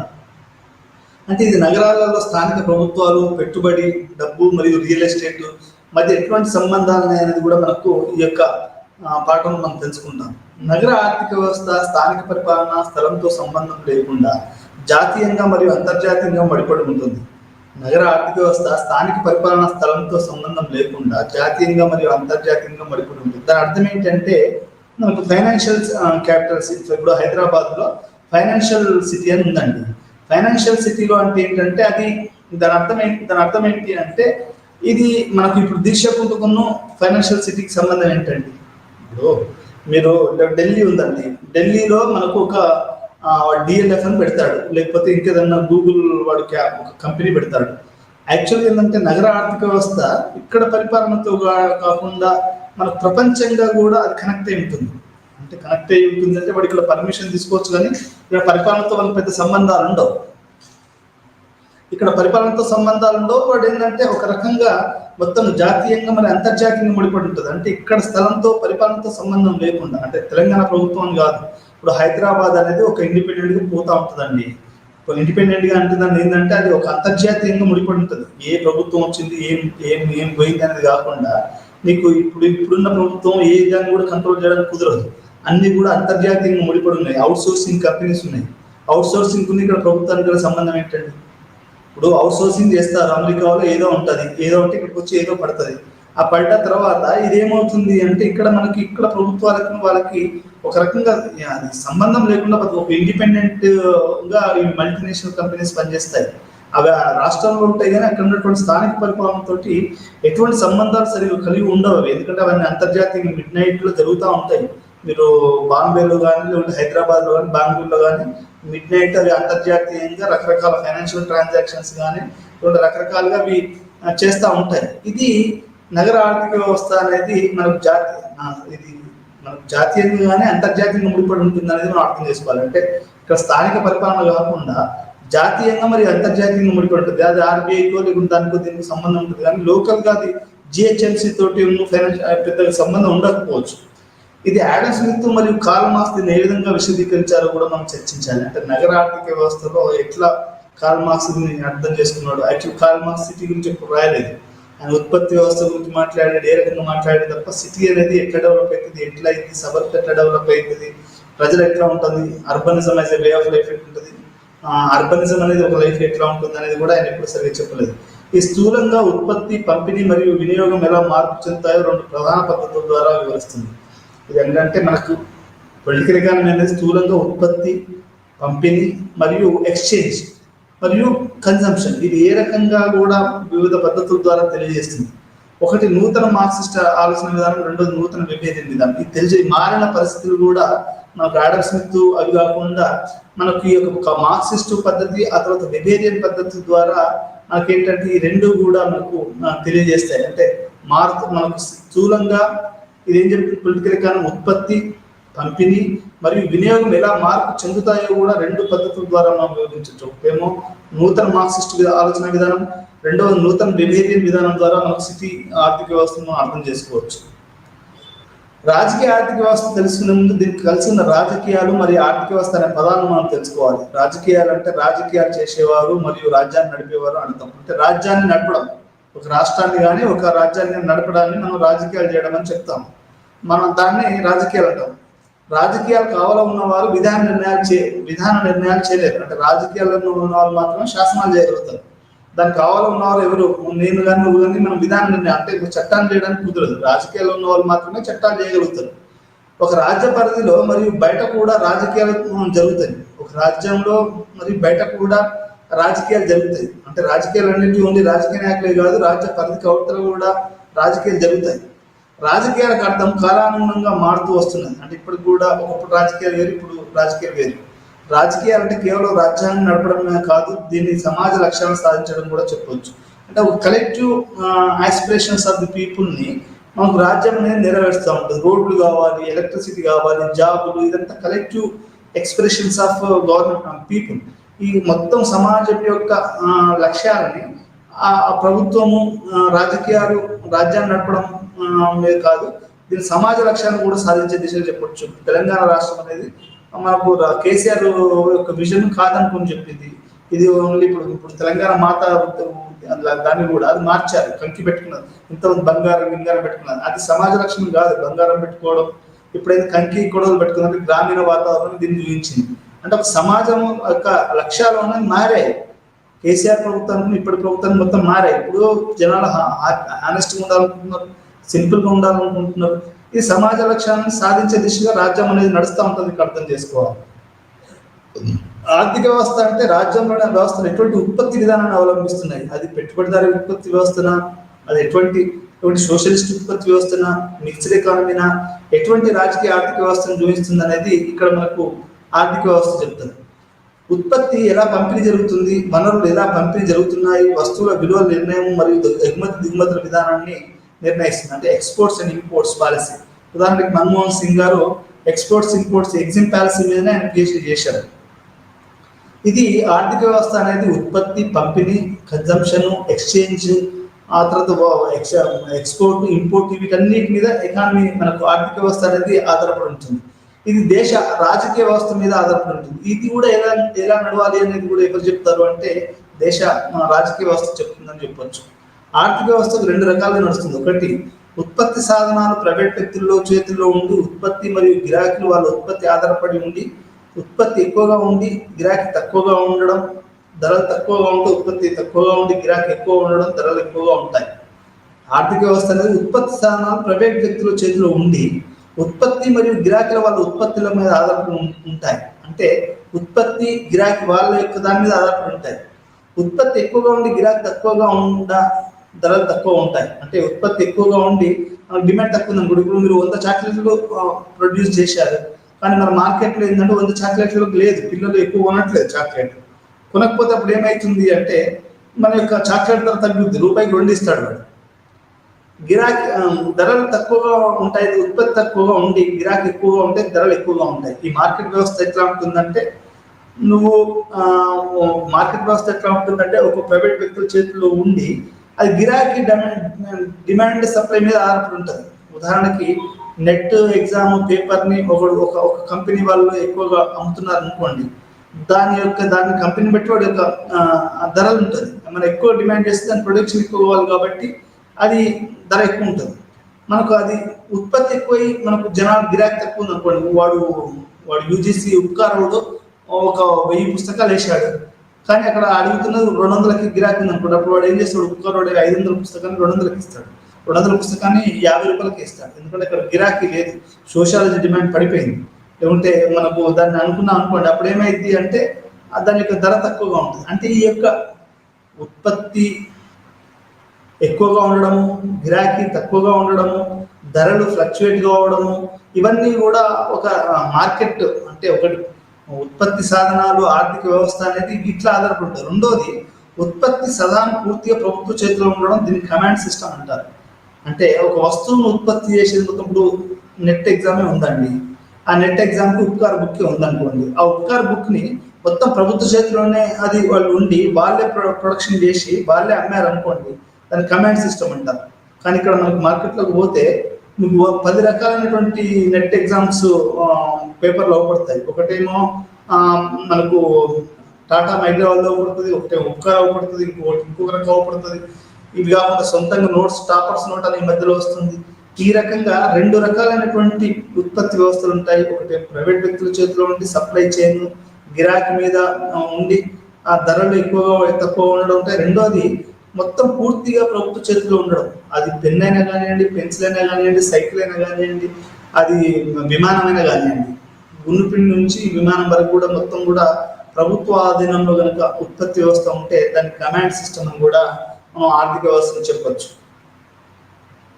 రాజకీయ ఆర్థిక వ్యవస్థ చారిత్ర అంటే దీని చారిత్ర నేపథ్యం ఆడమ్ స్మిత్ ప్రకారం రాజకీయ ఆర్థిక వ్యవస్థ అంటే జాతీయ వనరులను సంపదను ఉత్పత్తి చేయడానికి ఉపయోగించడం. అంటే జాతీయ వనరులను మనం ఏ రకంగా సంపదను ఉత్పత్తి చేయడానికి ఉపయోగిస్తున్నాము అంటే ఉదాహరణకి మన భూమిని ఏ రకంగా మనం ఉపయోగించుకొని పంటలు పండిస్తున్నాము, లేకుంటే మన నీళ్ళను ఉపయోగించి ఏ రకంగా ఎలక్ట్రిసిటీ ఉత్పత్తి చేస్తున్నాము, మన గాలిని ఉపయోగించుకుని ఏ రకంగా మనం ఉత్పత్తి చేస్తున్నాము, లేకుంటే మనకు ఉన్నటువంటి న్యాచురల్ రిసోర్సెస్ని ఏ రకంగా సంపదగా మనము చేస్తున్నాము, మనకున్న ఖనిజాలను ఏ రకంగా సంపదగా మనం క్రియేట్ చేస్తున్నాము అనేది ఆడమ్ స్మిత్ ప్రకారము రాజకీయ వ్యవస్థ అంటే జాతీయ వనరులను ఏ రకంగా ఉత్పత్తికి ఉపయోగిస్తున్నాం అనేది ప్రాథమికంగా ఇది పొలిటికల్ ఎకానమీ అనేది మనం అర్థం చేసుకోవాలి. కార్ల్ మార్క్స్ ప్రకారం ఏంటంటే రాజకీయ ఆర్థిక వ్యవస్థ అంటే ఉత్పత్తి సాధనాలు ఏ విధంగా చారిత్రాత్మకంగా కలిగి ఉన్నాయి అంటే ఈ యొక్క ఉత్పత్తి సాధనాలు అనేవి చారిత్రాత్మకంగా ఎవరి చేతులలో ఉన్నాయి.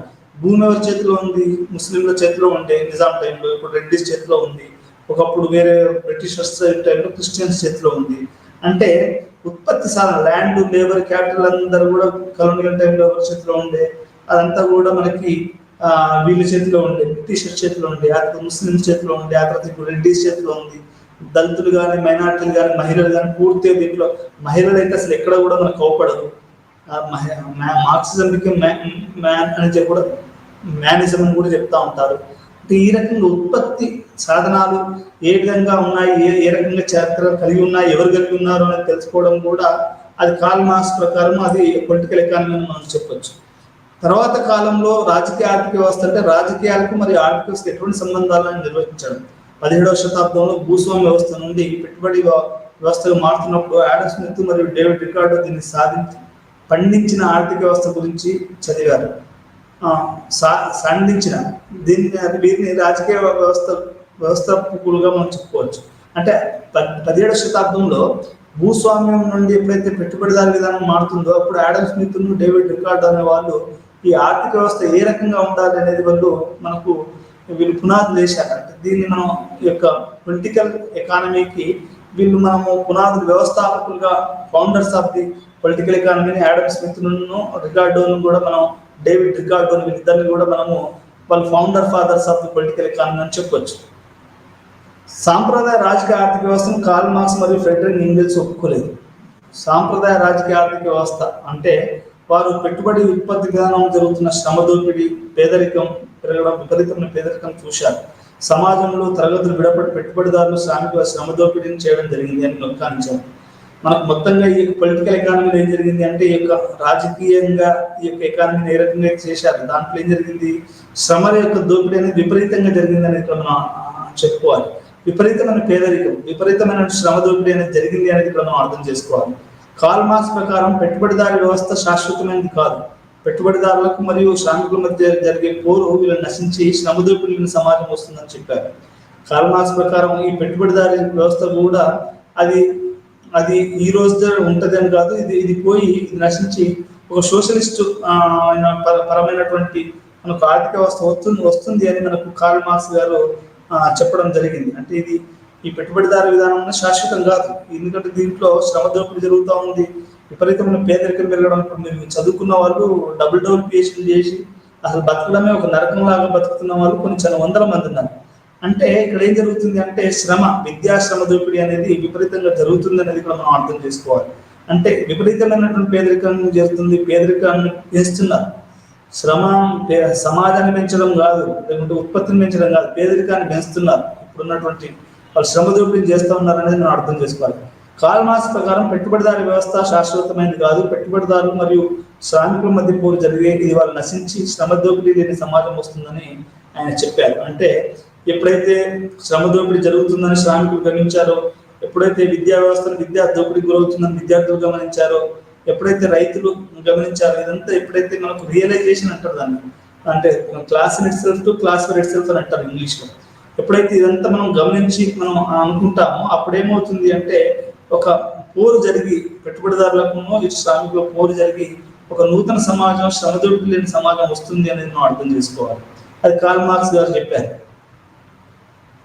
రాజకీయ ఆర్థిక భావన, ఇది రాజకీయాలకు మరియు ఆర్థిక వ్యవస్థల సంబంధాలను తెలియజేస్తుంది. కాలానుగుణంగా దీని సంబంధాలు మారుతూ ఉంటాయి. ఇక్కడ మనం 3 ప్రధాన విషయాల గురించి చెప్పుకోవచ్చు. ఒకటి ఉత్పత్తి, రెండోది పంపిణీ, మూడోది ఆర్థిక అభివృద్ధి. రాజకీయ ఆర్థిక వ్యవస్థ 4 ముఖ్య వర్గాల ప్రజలు ఎలా ఉంటారో కూడా పరిశీలిస్తుంది. ఒకటి పెట్టుబడిదారులు, రెండోది కార్మికులు, 3 భూస్వాములు, 4 కర్షకులు లేదా బానిసలు.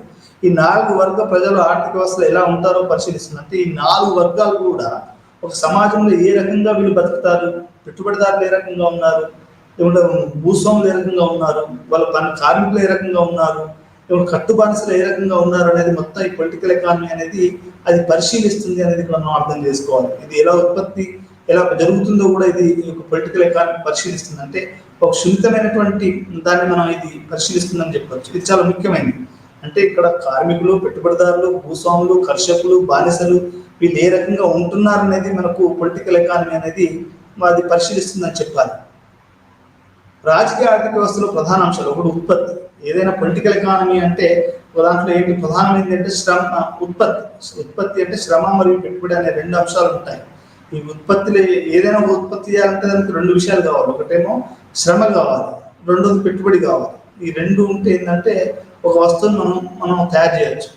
ఏ వస్తువును తయారు చేయాలన్నా శ్రమ అవసరం. శ్రమ లేకుండా ఏ వస్తువు తయారు కాదు. శ్రమను శ్రామికుడి నుంచి విడదీసి చూడలేము. శ్రమ వేరు, శ్రామికుడు వేరు కాదు. శ్రామికుడు ఆయన అనేవాడే శ్రమ చేస్తాడు, వాడిని వీరిని మనం విడదీసి చూడలేము అనేది ఇక్కడ మనం అర్థం చేసుకోవాలి. శ్రామిక పని విధానంలో చాలా ప్రగతి సాధించడం జరిగింది. ఇది శ్రమ విభజన వల్ల జరిగింది. అంటే శ్రామిక పని విధానంలో కూడా, అంటే శ్రామికుడు చేసే పని కూడా మారింది. ఇప్పుడు పీపీటీ తయారు చేస్తున్నాను, ఒకప్పుడు అట్లా చేయడం కష్టం. అది అంటే నా యొక్క శ్రమలో చాలా ప్రగతి అనేది జరిగింది. మనం చేసే స్టైల్లో వర్క్లో చాలా ప్రగతి చెందింది అనేది మనం అర్థం చేసుకోవాలి. ఆడమ్ స్మిత్ ప్రకారం ప్రకృతి పరిశీలన మరియు జాతుల సంపద అనే పుస్తకంలో శ్రమ విభజన వల్ల ఉత్పత్తి జరుగుతుందని వాదించాడు. ఇది శ్రమ ఉత్పాదకతను పెంచుతుందని ఆయన అభిప్రాయపడ్డాడు. ఇది మామూలు శ్రమ కంటే ఎక్కువ ఉత్పత్తినిస్తుందని కూడా ఆయన ఎక్స్ప్లెయిన్ చేశాడు. అంటే ప్రకృతి పరిశీలన మరియు జాతుల సంపద అంటే enquiry into the nature and wealth of the nations అనే పుస్తకంలో శ్రమ విభజన వల్ల ఉత్పత్తి పెరుగుతుందని వాదించాడు. డివిజన్ ఆఫ్ లేబర్ అనేది అంటే నువ్వు ఈ పని చేయి, ఒక నీళ్ళే పోయాలి, ఒక మట్టి ఎత్తాలి, దానివల్ల మనకు వర్క్ ఎక్కువ జరుగుతుంది, మనకు వస్తువుల ఉత్పత్తి కూడా పెరుగుతుంది అనే విషయాన్ని మనకు ఆడమ్ స్మిత్ ఆయన పుస్తకంలో వెల్త్ ఆఫ్ నేషన్స్ లో చెప్పాడు. ఇది మామూలు శ్రమ కంటే ఎక్కువ ఉత్పత్తిని ఇస్తుంది. అంటే మనం ఆర్డినరీగా ఇప్పుడు ఒకే వ్యక్తి మనకేంటంటే అన్ని చేయాలనుకోండి, అది కష్టం.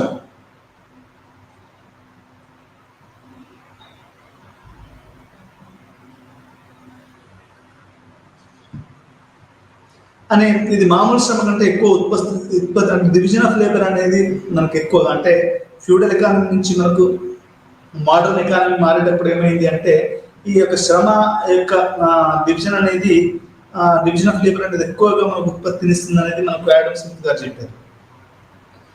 పెట్టుబడి, శ్రమలో నుండి పెట్టుబడి వస్తుంది. శ్రామికులు ఉత్పత్తి చేసిన తర్వాత దాన్ని వారు వినియోగించిన తర్వాత మిగిలి ఉన్న దాన్ని పెట్టుబడి అంటారు. పెట్టుబడి అంటే శ్రామికులు తమ ఉత్పత్తి చేసిన దానికంటే కూడా ఇప్పుడు 11 బస్తాలు పండించారండి.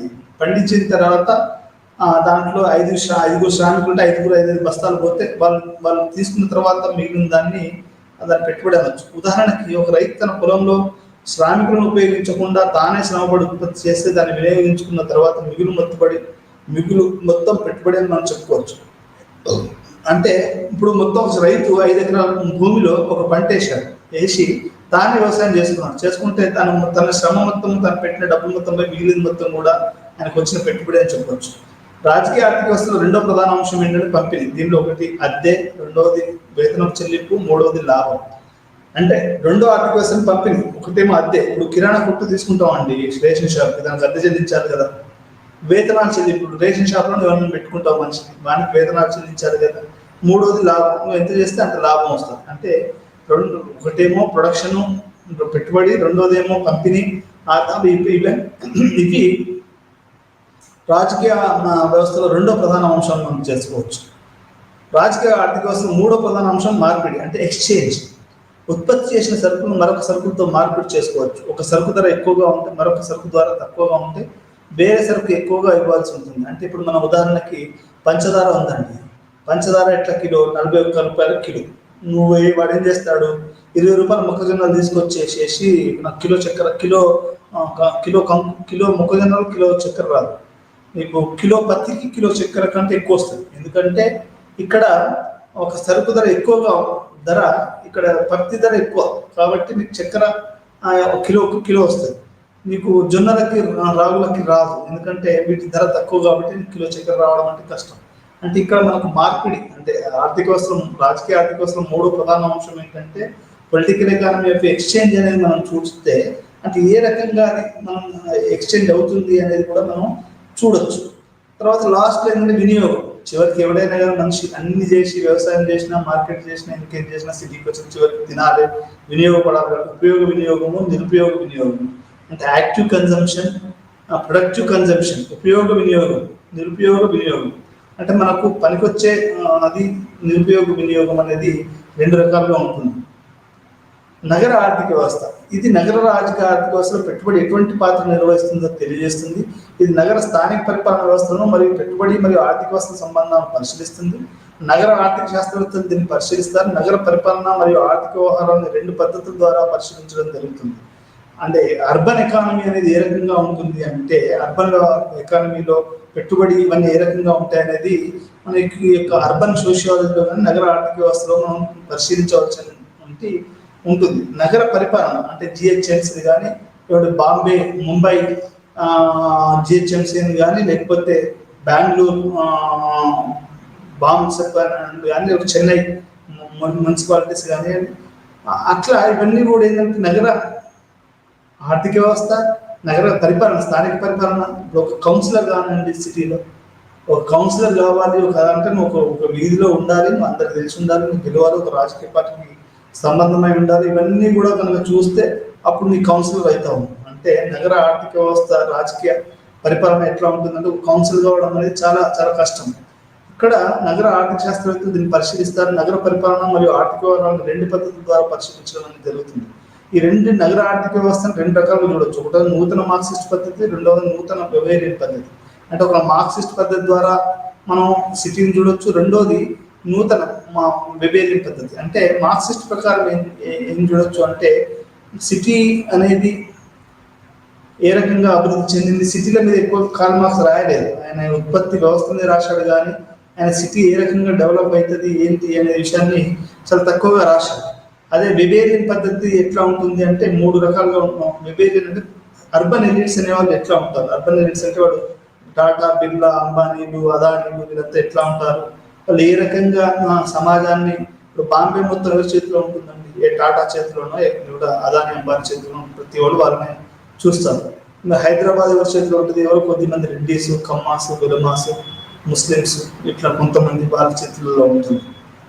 ఆ తర్వాత నగర ఆర్థిక వ్యవస్థని నగర పరిపాలన మరియు ఆర్థిక వ్యవహారాలను రెండు పద్ధతుల ద్వారా పరిశీలించవచ్చు. ఒకటేమో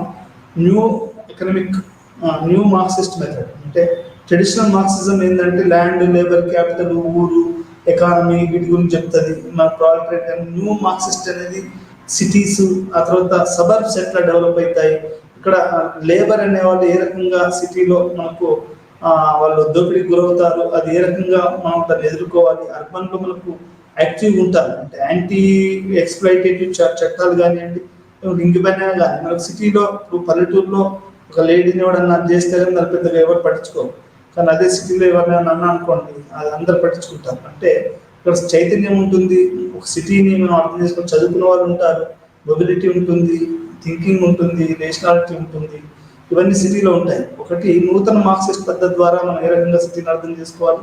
రెండవది నూతన వెబేరియన్ పద్ధతి. వెబేరియన్ అంటే new Weberian approach. Weber class status and party అని చెప్తారు. ఇప్పుడు సిటీలు మొత్తం పార్టీలు డిఎంకే చేతిలో చెన్నై ఉంటుందండి, ఏఐడిఎంకేలో చేతులు ఉంటారు. అంటే కార్పొరేటర్స్, ఎమ్మెల్యేస్, ఎంపీస్, సిటీ మనకు మేయర్స్ వీళ్ళంతా ఉంటారు కదా, వాళ్ళ చేతులలో ఇవన్నీ కూడా ఉంటాయి. ఇవి మనకు మొత్తం రాజకీయ వ్యవస్థ. మనకు హైదరాబాద్ కూడా మేయర్ చేతుల్లో లేకుంటే వీళ్ళ చేతుల్లో ఉంటుంది. క్లాస్ స్టేటస్ గ్రూప్స్ ఉంటాయి. రెడ్డిస్, కొంతమంది వెలమాసు, కొంతమంది ముస్లిమ్స్, కొంతమంది ఇట్లాంటి కొన్ని కుటుంబాలు ఉంటాయి. రాజ్ బహదూర్ కుటుంబం ఉంది, అది ఒక ఫేమస్ కుటుంబం. లేకుంటే నిజామ్స్ కుటుంబాలు చాలా ఫేమస్ కుటుంబాలు. ఇవన్నీ కూడా ఎట్లా ఉంటాయంటే మనకి ఒక కంట్రోలింగ్గా ఉంటాయి. నగర ఆర్థిక వ్యవస్థ అనేది ఈ రకంగా ఉంటుంది అనేది మనం ఇక్కడ నూతన మార్క్సిస్ట్ పద్ధతి ప్రకారం ఏమో సిటీలు సబర్బ్స్ ఇట్లా నూతన విభేదన పద్ధతి ద్వారా కూడా మనకు సబర్బ్స్ డెవలప్ అవుతాయి. సబర్బ్స్ ఇప్పుడు ఉన్నాయి, ఇప్పుడు అపర్ణ సరోవర్ అని, ఆ సరోవర్ అని, ఈ సరోవర్ అని మనకు చాలా ఇవి వస్తూ ఉంటాయి. అవి ఏంటి అంటే వాళ్ళు డెవలప్ చేస్తూ ఉంటారు సబర్బ్స్ని. ఈ సబర్బ్స్ని డెవలప్ చేసి వాళ్ళు ఏం చేస్తారు అంటే మొత్తంగా ఒక సబర్బ్స్ని డెవలప్ చేసేసి ఒక కొత్త పద్ధతిని వాళ్ళు తీసుకొస్తూ ఉంటారు. అంటే ఇది మనకు సిటీ అనేది, నగరం అనేది ఏ రకంగా అభివృద్ధి చెందుతుంది, ఏ రకంగా ఉంటుంది అనేది మనకు వెబేరియన్ క్లాస్, స్టేటస్, పవర్, ఈ మూడు. ఇక్కడ క్యాస్ట్ స్టేటస్. ఇప్పుడు ఒక అబ్బాయి రాశారు వెబేరియన్ పద్ధతిలో చెప్పాలంటే wherever I go you are there అని. అంటే నేను ఎక్కడ పోయినా కానీ ఈ కులం, నేను సిటీకి వస్తే కులం పోయింది అనుకున్నాను కానీ ఆ సిటీలో కులం పోలేదు, మళ్ళీ రీసర్ఫేస్ చేసింది అని. స్కై బాబా, షాజహానా వీళ్ళందరూ కూడా ఏం రాస్తారు, వీళ్ళంతా ఏం రాస్తారు, రెంట్కి పోతే రెంట్కి ఇవ్వట్లేదు అని చెప్తా ఉంటారు. రెంటెడ్ హౌస్ దొరకడం అనేది చాలా కష్టమైంది అని చెప్తా ఉంటారు. అంటే ఇక్కడ బ్రాహ్మణ్యం అనేది ఉంది, ఇక్కడ కుల వ్యవస్థ అనేది ఉంది అనేది, మరి కులం సిటీలో కూడా పుట్టుకొచ్చింది ఉంది. మనం సిటీ అంటే కులం లేదు, మతం లేదు అనుకుంటాం కానీ సిటీలో ఏమైనా వచ్చాయనేది వెబేరియన్ పద్ధతి ద్వారా, అంటే resurfacing of cost in the urban context అనేది ఏ రకంగా ఉంది అనేది మనం ఇక్కడ జరిగింది అనేది మనం ఇక్కడ మనకి ఒక వెబేరియన్ పద్ధతి చెప్తుంది. అంటే క్లాసు ఒక మార్క్సిస్ట్ పద్ధతే కాదు, ఒక దోపిడీ, పెట్టుబడిదారులు, దోపిడీ వ్యవస్థ, మిగులు విలువ, ఎలినేషన్, ఆ తర్వాత ఇవన్నీ ఉంటాయి. ఫెడ్సిజము, మార్కెట్ సప్లై డిమాండ్, ఇవే కాకుండా మనకి weber class, status, power groups ఉంటాయి, మ్యూజిక్ గ్రూప్స్ ఉంటాయి. అవన్నీ కూడా రకరకాలైనటువంటి ఇవన్నీ కూడా మన సిటీలో ఉంటాయనేది కూడా మనకు వెబేరియన్ పద్ధతి చెప్తుంది. అంటే ఒక పక్క మార్క్సిస్ట్ పద్ధతి, ఇంకో పక్క వెబేరియన్ పద్ధతిని పొలిటికల్ ఎకానమీని మనం అర్థం చేసుకోవాల్సినటువంటి విషయం. అంటే పొలిటికల్ ఎకానమీ ఆఫ్ విలేజ్ ఉందనుకోండి, అదేంటంటే వ్యవసాయము అదంతా ఉంటుంది. పొలిటికల్ ఎకానమీ పవర్ ఎలిట్స్ ఉంటారండి ఇక్కడ. ఏంటంటే ఒక మనకు దాన్ని ఏమని చెప్పారంటే పవర్ ఎలిట్స్ అంటే ఒక గ్రూప్స్ ఉంటాయి ఇక్కడ. ఇండస్ట్రియల్ గ్రూప్స్ ఉంటాయి, కామర్స్ గ్రూప్స్ ఉంటాయి, బిజినెస్ గ్రూప్స్ ఉంటాయి. ఇప్పుడు మండీ మార్కెట్ ఉందనుకోండి, లేకుంటే కోటి హ్యాబిట్స్ ఉందనుకోండి, ఇవన్నీ పెద్ద పెద్ద వాళ్ళ చేతులు బ్యాంకర్స్ ఉంటారు, లాయర్స్ ఉంటారు, డాక్టర్స్ ఉంటారు. ఇవన్నీ పెద్ద పెద్ద ఒక లాబింగ్ ఉంటుంది.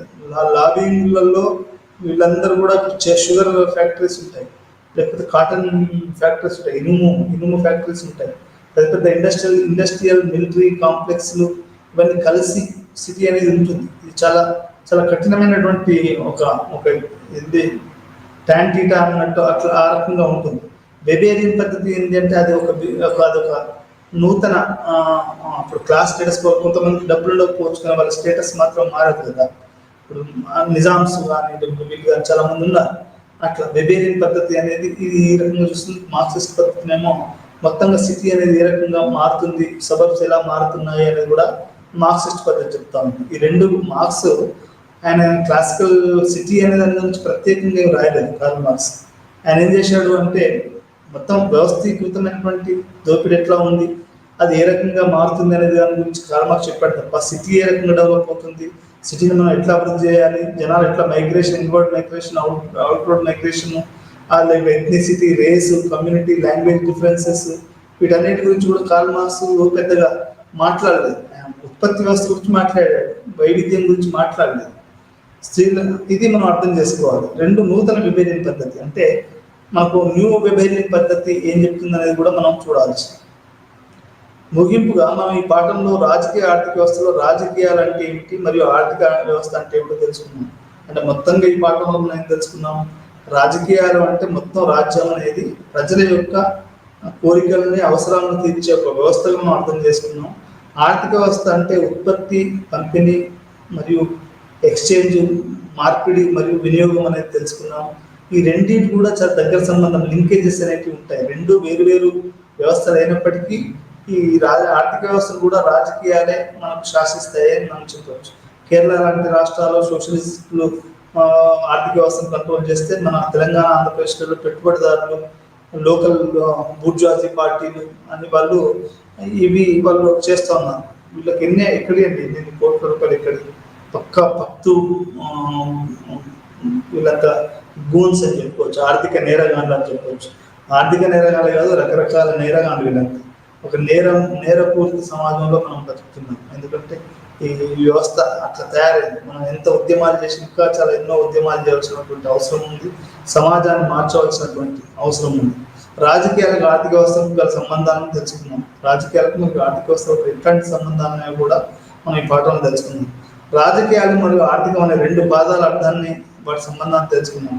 రాజకీయ ఆర్థిక వ్యవస్థ చారిత్రాన్ని నేర్పథ్యం తెలుసుకున్నాం. అంటే ఈ పొలిటికల్ ఎకానమీ అనేది ఎక్కడి నుంచి వచ్చింది అంటే ఎప్పుడైతే ఫ్యూడలిజం పడిపోయి మనకు ఇండస్ట్రియలిజం వచ్చిందో, రాజ్యం అనేది ఏర్పడము, పెట్టుబడిదారు విధానం రావడము, రాజ్యం ఏర్పడము, డివిజన్ ఆఫ్ లేబర్ జరగడము, I have enquiry into nature and wealth of nations రాయడము, దాంట్లో ట్రెడిషనల్ దాన్ని చేయడము, దాన్ని వ్యతిరేకించడం, ట్రెడిషనల్ ఎకానమీని కొత్త ఎకానమీని ఎంకరేజ్ చేయడం, యాడమ్ స్మిత్, ఇవన్నీ కలిసి మనకి ఏమైంది అంటే పునాదులు వేసాయి. ఈ యొక్క పొలిటికల్ ఎకానమీ పునాదులు వేసాయని మనం చెప్పొచ్చు. అంటే యాడమ్ స్మిత్ మరియు రికార్డో ఇద్దరు కలిసి కూడా మనకేం చేశారు అంటే ఈ పొలిటికల్ ఎకానమీ అనే సబ్జెక్టు మొత్తం పునాదులు వేశారు. రాజకీయ ఆర్థిక వ్యవస్థ ప్రధాన అంశాలను పెట్టుబడి, శ్రమ, పంపిణీ, వినియోగం గురించి కూడా మనం తెలుసుకున్నాం. అంటే ఇక మొత్తం పొలిటికల్ ఎకానమీలో మీకు పెట్టుబడి ఉంటుంది, క్యాపిటల్ ఉంటుంది. ఆ క్యాపిటల్ అనేది ఏ రకంగా మనకు మల్టీనేషనల్ కంపెనీస్ లేదా సిటీస్లలో ఇండిపెండెంట్ ఫైనాన్షియల్ ఇన్స్టిట్యూషన్స్ ఉంటాయి, గ్లోబల్ ఫైనాన్షియల్ ఇన్స్టిట్యూషన్స్ ఉంటాయి, ఆ తర్వాత మనకు చాలా రకరకాలైనటువంటి ఇన్స్టిట్యూషన్స్ ఉంటాయి. ఇవి పెట్టుబడి, శ్రమ, పంపిణీ. శ్రమ అనేది లేబర్, శ్రమను శ్రామికులు మనం విడదీయలేము. అది శ్రమ, ప్రతి వస్తువు కూడా శ్రమ నుంచి రావాల్సింది.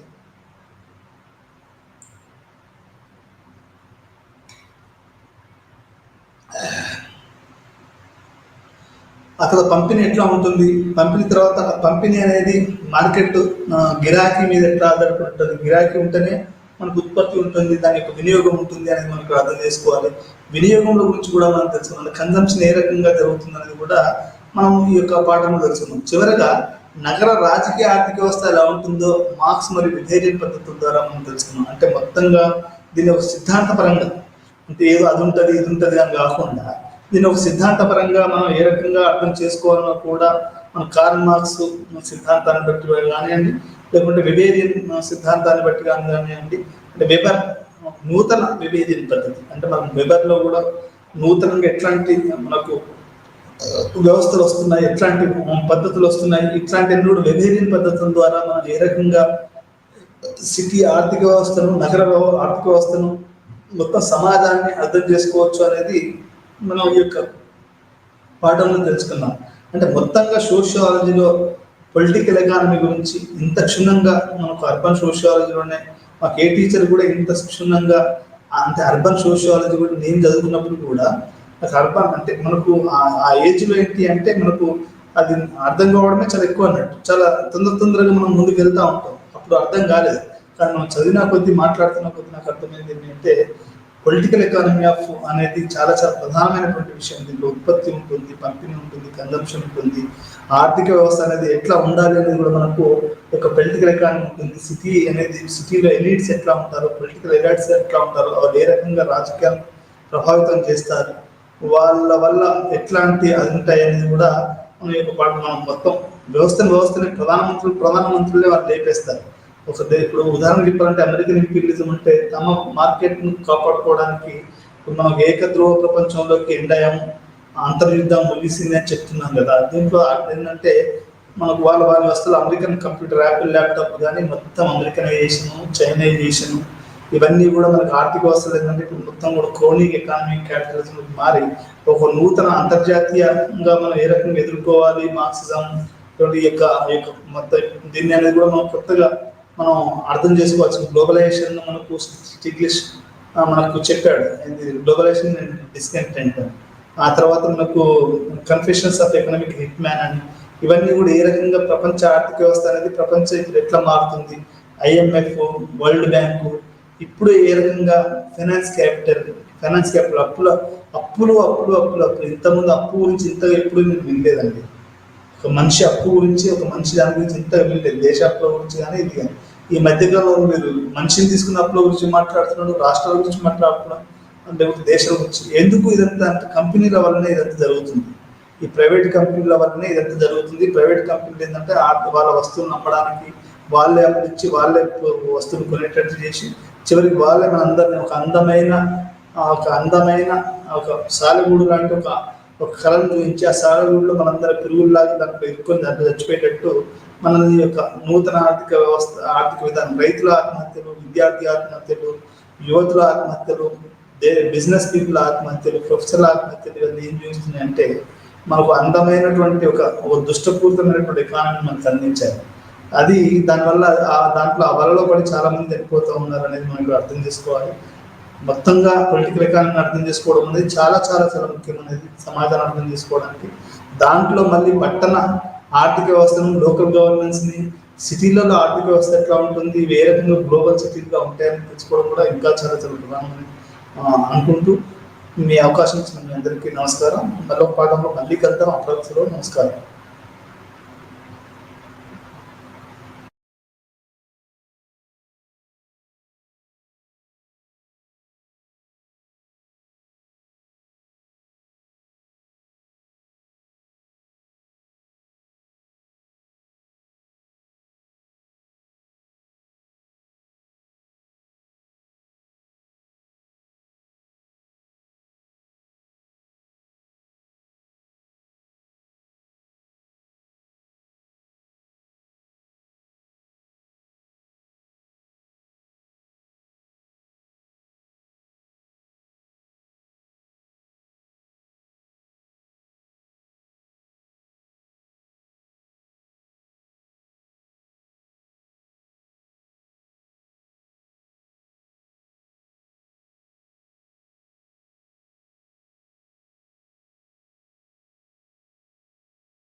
নমস্কাৰ, মই দেৱাংগনা লহকৰ আৰু আজি আমি এটা নতুন বিষয় আৰম্ভ কৰিম।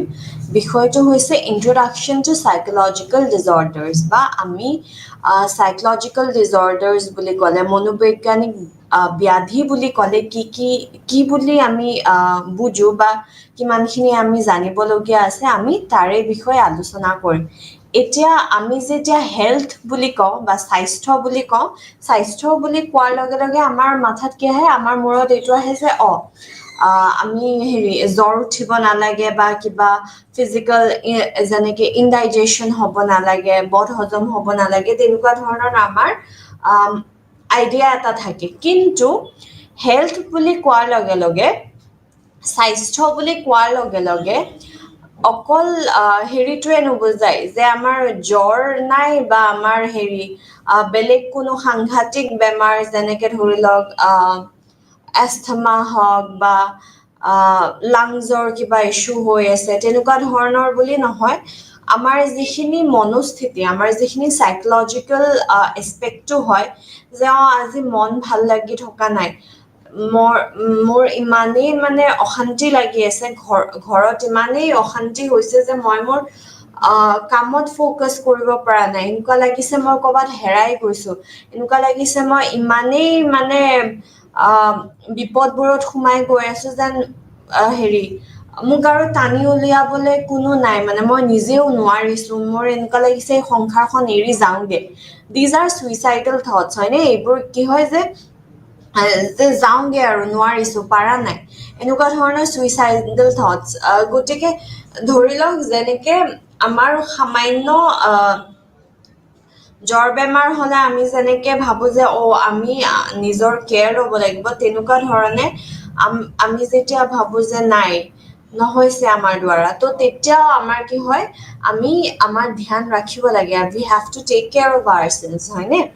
তো সেইকাৰণে এতিয়া স্বাস্থ্য বুলি কোৱাৰ লগে লগে আমাৰ ফিজিকেলখিনিও আহিব, তাৰপিছত চাইকলজিকেলো আহিব, আৰু আমি যিটো ছ'চিয়েল, আমি ক'ত আছোঁ, এতিয়া ধৰি লওক মোৰ যিটো নেইবাৰহুড বা কাষৰ যিখিনি এৰিয়া হয়, তাৰে পৰিৱেশটো কেনেকুৱা, ধৰি লওক খুব সদায় কাজিয়া লাগে, ৰাতি হুলস্থুল হয়, তাৰপিছত গালি গিলাচ হয়, তাৰপিছত সেইটো বিল্ডিঙৰ পৰা এইটো বিল্ডিঙলৈকে শিল দলিয়া-দলি হয়। গতিকে সেইবোৰেও আমাক কি কৰে, মানসিক চাপ আমাৰ ওপৰত পেলাই দিয়ে, হয়নে? গতিকে আমি ক'ত আছো, কেনেকুৱা ধৰণৰ পৰিৱেশত আছো, তাৰপিছত আমাৰ মনটো ঠিকে আছে নে নাই, বা আমাৰ এনেকুৱা হৈছে নেকি যে বহুত দিনৰ পৰা কাৰোবাক আমি হেৰুৱাইছো, সেই দুখটোৰ পৰা আমি ওলাবই পৰা নাই, যে 6 মাহ 7 মাহ হৈ গ'ল, নোৱাৰিছো, যে এনেকুৱা এটা অৱস্থালৈকে মই গৈ পাইছো যে মই বিচনাৰ পৰা উঠি যে মই নিজৰ দাঁত মাজিম বা নিজৰ মুখখন ধুম, সেইখিনিলৈকেও মোৰ কৰিবলৈ এনাৰ্জি নাই বা মোৰ মন যোৱা নাই। আৰু তাৰপিছত ফিজিকেলখিনিতো থাকিবই, যে মোৰ অসম্ভৱ কঁকালৰ বিষ, বহিব নোৱাৰিছো, এইখিনি বোলে হাতৰ বিষ, নোৱাৰিছো, তেনেকুৱা ফিজিকেল। গতিকে আমি গোটেইখিনি চাব লাগিব। আমি নিজকে স্বাস্থ্যৱান বুলি তেতিয়াহে ক'ব পাৰিম যেতিয়া আমি ভাল এনভাইৰনমেন্ট এটাত থাকো, তাৰপিছত আমাৰ মন প্ৰাণ এনি টাইম ভাল লগাটোতো সম্ভৱ নহয়, কাৰণ কি আমি এতিয়া যিটো চেঞ্চুৰীত আছো সেইটো বহুত ফাষ্ট হয়, গতিকে ইমানো আমি শ্ল' ডাউন কৰিব নোৱাৰো, কিন্তু এনেকুৱাও নহয় যে আমি পুৰা এৰি দিছো, বাছ কামেই কৰি আছো, পঢ়া শুনাই কৰি গৈ আছো, তেনেকুৱাও হ'ব নোৱাৰে। আমি আমাৰ ফিজিকেল হেল্থ হওক, মেণ্টেল হেল্থ হওক, দুটাৰে সমানেই ধ্যান ৰাখিব লাগিব, হয়নে? তো এইটো এটা কথা। তাৰ পিছত কথাটো হৈছে যে এতিয়া চাইকলজিকেল ডিজঅৰ্ডাৰ্ছ, যেতিয়া মনোবৈজ্ঞানিক ব্যাধি, এতিয়া এই ডিজঅৰ্ডাৰ্ছবোৰ বহুতখিনি কমন হয়, আজিকালি বাঢ়িছে। বিশেষকৈ আপোনালোকে দেখিব এনজাইটি ইছ্যুজ বহুতখিনি হোৱা হৈছে। যেনেকে আগতে কেনেকুৱা আছিলে যে ডায়েবেটিছ এইবোৰ ডাঙৰ মানুহৰ হয়, এই মৰিবৰ হৈছে আৰু তেনেকুৱা ধৰণৰ ধৰি লওক 70-80 তেনেকুৱা বয়সত যে আৰু কেইবছৰমান জীয়াই থাকিব, ধৰি লওক আৰু হাতত 20 বছৰমান আছে, তেনেকুৱা সময়ত ডায়েবেটিছে লগ দিছে। কিন্তু আজিকালি আপোনালোকে চাব ক্লাছ 1ৰ বাচ্চা, ক্লাছ কেজিৰ বাচ্চাৰো ডায়েবেটিছ আছে, চুগাৰ আছে। গতিকে এনেকুৱা ধৰণৰ আমাৰ এটা চেঞ্জ হৈছে যে আজিকালি হেল্থ ইছ্যুজ বা আমাৰ যি সাইকোলজিকেল ইছ্যুজ হোৱাটো একেবাৰে কমন হয়, ঠিক আছে। গতিকে আমি এইটো ক্ষেত্ৰত সাৰপ্ৰাইজ হ'ব নালাগে যে সাইকোলজিকেল ইছ্যুজ হৈ আছে নেকি, এনেকুৱা নেকি, কাৰণ কি আজিকালি এডিকশ্যন ইমান কমন হয়, ছুইচাইডেল আইডিয়েশ্যন ইমান কমন হয়, তাৰপিছত এমপ্লয়মেণ্টৰ ষ্ট্ৰেছ, জব এনজাইটি, কিবা কিবি, তো তাৰে ফলত আমাৰ এই নৰ্মেল ৰেগুলাৰ যিটো আমি সুস্থ মগজুৰে সুস্থ স্বাস্থ্যৰে যিটো ফাংচন কৰিম বুলি ভাবো নোৱাৰা হৈ যাওঁগে, হয়নে? গতিকে চাগে মোৰো এটা মাইল্ড লেভেলত চাগে এনজাইটি আছে, কামবোৰ হ'বনে নাই, কালি যদি নহয় কি হ'ব, এনেকুৱা ধৰণৰ চিন্তা, বিভিন্ন চিন্তাতে মই মানে ভালকে খাব পৰা নাই, শুব পৰা নাই। গতিকে তেনেকুৱা ধৰণৰ চাগে আমাৰ সকলোৰে হয় অলপ হ'লেও, কিন্তু আমি ইমান মেজৰ লেভেললৈকে চাগে যোৱা নাই, কিন্তু অলপ কম বেছি পৰিমাণে হয়, বহুতৰ প্ৰব্লেম এটা হয়। এতিয়া কৈছে যে সাইকোলজিকেল ডিজৰ্ডাৰ্ছ বা সাইকোপেথলজি মানে মনোবৈজ্ঞানিক ব্যাধি বুলি কোৱাৰ লগে লগে আমাৰ কিছুমান চিমটমছ থাকিব, চিমটমছ মানে কিছুমান লক্ষণ থাকিব, হয়নে? লক্ষণ যেনেকে ধৰি লওক মোৰ মানসিক চাপৰ পৰা মই ভুগি আছো, গতিকে লক্ষণবোৰ কেনেকুৱা হ'ব যে মই উশাহ ল'ব পৰা নাই, এটা পইণ্টত এনেকুৱা লাগে যে মোৰ বুকুখন একদম মানে কিবাই হেঁচা মাৰি ধৰিছে, তেনেকুৱা হ'ব পাৰে। তাৰপিছত ঠাণ্ডাৰ দিনতো একদম ঘামি গৈছো, ঘামি গৈ ফেন এচি লগাবলগীয়া হৈছে, তেনেকুৱা ধৰণৰ। তাৰপিছত এনি টাইম ভাগৰুৱা ভাগৰুৱা লাগে, কিবা এটা ভয় লাগি থাকে যে কামবোৰ ঠিককে নহ'ব নেকি, ৰাতি মই শুব পৰা নাই, ইটো কথা সিটো কথা মনত আহি থাকে। গতিকে সাইকোলজিকেল ডিজৰ্ডাৰ্ছ বুলি কোৱাৰ লগে লগে আমাৰ কি হয়, ফিজিকেল চিমটমছেও লগ দিয়ে। এনেকুৱা নহয় কি মোৰ এনজাইটি হৈছে, মোৰ বাছ ভয়ে লাগি আছে, নহয়। আমাৰ উশাহ চুটি হৈ যোৱা, ভাগৰুৱা হৈ যোৱা, এই বিভিন্ন ধৰণৰ বস্তু আছে সাইকোপেথলজিৰ ভিতৰত যেতিয়া লক্ষণবোৰ আমি চাওঁ। গতিকে অকল মেণ্টেলটোৱে নহয়, আমি ফিজিকেল খিনিও আমি চাব লাগিব। তাৰপিছত এটিঅলজি আছে। এটিঅলজি মানে কেনেকে হ'ল বস্তুটো, কাৰণটো কি হ'ল, বা এতিয়া হঠাৎতো এনজাইটি হৈ নাযায় কাৰোবাৰ, বা হঠাৎ ঘপককে ডিপ্ৰেশ্যন হৈ নাযায়, তাৰে কিছুমান ৰিজন থাকে, হয়নে? তো সেই ৰিজনসমূহো চোৱা যায়গে। তাৰপিছত কি হৈছে যে কিছুমান কণ্ডিশ্যনছ থাকে যিবোৰ মেইনটেইন কৰে। এতিয়া মোৰ যেতিয়া ধৰি লওক এনজাইটি হৈ আছে মোৰ, তো ইন দেট কেছ মই ধৰি লওক কাৰোবাৰ আগত কিবা এটা কথা ক'ব লাগে, তেতিয়াও মানে কি হয়, মোৰ কিবা এটা ভয় লাগি আহে। ধৰি লওক এই বস্তুটো কনচিষ্টেণ্ট যে কাৰোবাৰ আগত মোৰ কথা ক'বলৈও ভয় লাগে, তাৰপিছত ৰাস্তাত গৈ আছো মই, বা ৰাস্তা পাৰ হ'ব পাৰিম নে নাই, সেইবোৰ কথাটো মোৰ ভয় লাগে। গতিকে কিছুমান এনেকুৱা বস্তু হয়, কিছুমান কণ্ডিশ্যনছ থাকে যিবোৰ মানে আমাৰ কনচিষ্টেণ্ট হৈ থাকে। এতিয়া চব কেইটা লক্ষণে ডেফিনেটলি দেখা নিদিয়ে, কিন্তু কেইটামান কনচিষ্টেণ্ট হৈ আছে। আৰু কি হয় তেতিয়া যে এইকেইটা লক্ষণ আছে, তাৰ মানে হেৰি পাৰ্মানেণ্ট হয়, কি কয়, য়েছ, যিবোৰ মানে খুব চকুত লগা লক্ষণ যে এনজাইটি হ'লেতো এনেকুৱা হয়েই। গতিকে তেনেকুৱা লক্ষণবোৰো আমি লক্ষ্য কৰোঁ। তাৰপিছত কৈছে যে যিটো আমাৰ ডে টু ডে ফাংচনিং, তাতে বহুতখিনি প্ৰভাৱ পেলায়, ডেফিনেটলি প্ৰভাৱ পেলাব, হয় কি নহয়? এতিয়া মই যদি এনি টাইম মোৰ কিবা এটা এনেকুৱা লাগে যে বুকুখনত একদম হেঁচা মাৰি ধৰিছে, তাৰপিছত ঘামিয়ে আছো, এটা কথা ক'বলৈও ভয় লাগিছে, দোকানত শ্বপিং কৰিব যাবলৈও ভয় লাগিছে, তেনেকুৱা ধৰণত আমাৰ definitely regular day to day functioning abrupt হ'বই, কিবা অলপ প্ৰব্লেম হ'বই। তো সেইখিনিও কৈছে, আৰু কৈছে যে চাইকলজিকেল ডিজৰ্ডাৰ যাৰে তাৰে হ'ব পাৰে দেই, এনেকুৱা নহয় যে এক্সকিউজ মি, এনেকুৱা নহয় যে মই ক'ৰবাৰ একে নামী দামী চেলিব্ৰিটি, মোৰ এনজাইটি নহয়, মোৰ ডিপ্ৰেশ্যন নহয়, মোৰ মেনিক এপিছ'ডছ নাহে, তাৰপিছত মোৰ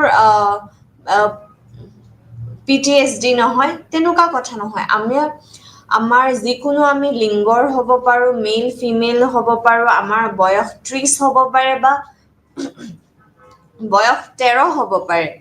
তাৰপিছত আমি যিয়ে বেকগ্ৰাউণ্ডৰে নহওক, ধৰি লওক মই ব্ৰাহ্মণ বেকগ্ৰাউণ্ডৰ হয় বা ক্ষুদ্ৰ বেকগ্ৰাউণ্ডৰ হয় বা মই ট্ৰাইবেল হয় বা মোৰ যিয়ে ৰিলিজিয়ন নহওক কিয়, হিন্দু মুছলিম খ্ৰীষ্টিয়ান শিখ ইছাই যি ৰিলিজিয়ন নহওক কিয়, বা মই যি জেগাত নাথাকোঁ কিয়, মই বিচত থাকোঁ, মই পাহাৰত থাকোঁ, মই টাউনত থাকোঁ, আমি এভৰি ওৱান অফ আছ, প্ৰত্যেকগৰাকী আমি মানুহ ভালনাৰেবল হয় যে আমাৰ মেণ্টেল ডিজৰ্ডাৰ বা চাইক'পেথলজি আমি ডেভেলপ কৰিব পাৰোঁ, ঠিক আছে। এনেকুৱা কোনো সাৰি নাযায়। আৰু আজিকালি যেনেকুৱা ধৰণৰ এটা চলি আছে, যি লেভেলৰ কষ্ট টেনশ্যন হয় আমাৰ, য়েছ, চাইকলজিকেল ডিজৰ্ডাৰ হোৱাটো অসম্ভৱ নহয়, ঠিক আছে। ডেফিনেটলি আমি যদি আমাৰ স্বাস্থ্যৰ ধ্যান ৰাখোঁ, মেডিটেশ্যন কৰি আছোঁ, অলপ সময় নিজকে দি আছোঁ, ইন্ট্ৰস্পেক্ট কৰি আছোঁ এক্সেট্ৰা, তেনেকুৱা ধৰণে আমি যদি নিজকে চান্স দিওঁ, ডেফিনেটলি আমি ধুনীয়াকৈ আমাৰ জীৱন উদযাপন কৰি পেলাই আমি শেষ মৃত্যুক আমি আঁকোৱালি ল'ব পাৰোঁ। কিন্তু কি হয়, এনেকুৱা নহয় যে আমাৰ চাইকলজিকেল ডিজৰ্ডাৰ নহ'ব, আমাৰ প্ৰবাবলি 80 ইয়াৰ্ছতো আমাৰ ডেভেলপ কৰিব পাৰোঁ, ঠিক নাই। গতিকে সেইকাৰণে আমি সাৱধান হ'ব লাগে, হয়নে, যে আমি অলপ এটলিষ্ট নিজে নিজক অকণমান শান্তি অকণমান দিব লাগে, তেনেকুৱা ধৰণৰ কথা। বা যিবোৰ আমাৰ ইছ্যুজ আছে, যে সৰুতে মই মৰম নাপালোৱে, যে মোৰ মা দেউতা ঢুকাই থাকিলে মই মৰম নাপালোৱে, মৰম কেনেকুৱা মই নাজানোৱে, তো এইবোৰ বস্তু আমি ৰিজলভ কৰিব লাগিব। আমি ধৰি লওক থেৰাপিৰ থ্ৰু দি, ৱৰ্কশ্বপছ, ট্ৰেইনিং, কাৰোবাৰ লগত কথা পাতি মেলি, ছাপৰ্ট ছিষ্টেম এটা বনাই মেলি, আমি যেতিয়া গম পাওঁ যে কি নাম কয়, মোৰ চাগে মোৰ মা দেউতাৰ ৰিলেশ্যনশ্বিপ ভাল নাছিলে, সেইকাৰণে মই এতিয়া ৰোমেণ্টিক ৰিলেশ্যনশ্বিপ কাৰো লগত মই গঢ়ি উঠিব নোৱাৰোঁ। কিয়? কাৰণ কি মই যাক দেখি আহিছোঁ, তেওঁলোকে এনিটাইম কাজিয়া, মাৰপিট, গালি গালাজ, ঘৰ এৰা এৰি, বস্তু ভাঙা ভাঙি কৰি থাকে। সৰুৰ পৰা দেখি আহিছোঁ, জন্মৰ পৰা যদি মই দেখি আহিছোঁ, পুতুককে মানুহক বিশ্বাস কৰা, বা কোনোবাই যদি মোৰ কাৰণে মনে প্ৰাণে লাগি দিছে, তথাপিও বিশ্বাস কৰিবলৈ মোৰ অসম্ভৱ হয়। কাৰণ কি মোৰ মনত এইটো আছে ন, এতিয়া চাগে এনেকুৱা কৰি আছে, পিছত যদি মই বিয়া হৈ যাওঁগে, সেই একে মোকো মাৰিব, গালি গিলাচ হ'ব, মোৰ বাচ্ছাৰো ছেফটি নাথাকিব, তেনেকুৱা ধৰণৰ কথা আমাৰ আহি যায়। গতিকে এইবোৰ ইছ্যুজ আমি ৰিজলভ কৰিব লাগিব। এইবোৰ ইছ্যুজ যদি আমি ৰিজলভ নকৰোঁ, তেনেহ'লে এই মনোবৈজ্ঞানিক ব্যাধিৰ পৰা আমি কোনোমতেই বাচি যাব নোৱাৰোঁ। আৰু লগতে কি হৈছে, আমাৰ যেতিয়া কিবা এনেকুৱা মনোবৈজ্ঞানিক ব্যাধি হয়, আমাৰ লগত যিখিনি মানুহ থাকে, তেওঁলোকৰো ক্ষতি হয়, হয়নে? ধৰি লওক এতিয়া আজি যদি মোৰ কেঞ্চাৰ হৈছে, ঠিক আছে, মোৰ লাং কেঞ্চাৰ হৈছে, মই হস্পিটেলত এডমিট হৈছোঁ, মোৰ লগত মোৰ পৰিয়ালেও অলপ হ'লেও, অলপ নহয় বহুতখিনি কষ্ট হয়। যিবোৰ আমাৰ কেয়াৰ গিভাৰ থাকে, বেমাৰ হ'লে আমাৰ যিবোৰ কেয়াৰ গিভাৰ থাকে, তেওঁলোকৰো মানসিক কষ্ট হয়। তো ঠিক তেনেদৰে মনোবৈজ্ঞানিক ব্যাধি হ'লেও আমাৰ লগত যোন থাকে, মা দেউতা, তেওঁলোকৰো সমানে মনোকষ্ট হয়, বা যিটো ফিজিকেল হেল্থ হয়, সেইটো বহুতখিনি বেয়া হৈ যায়গে।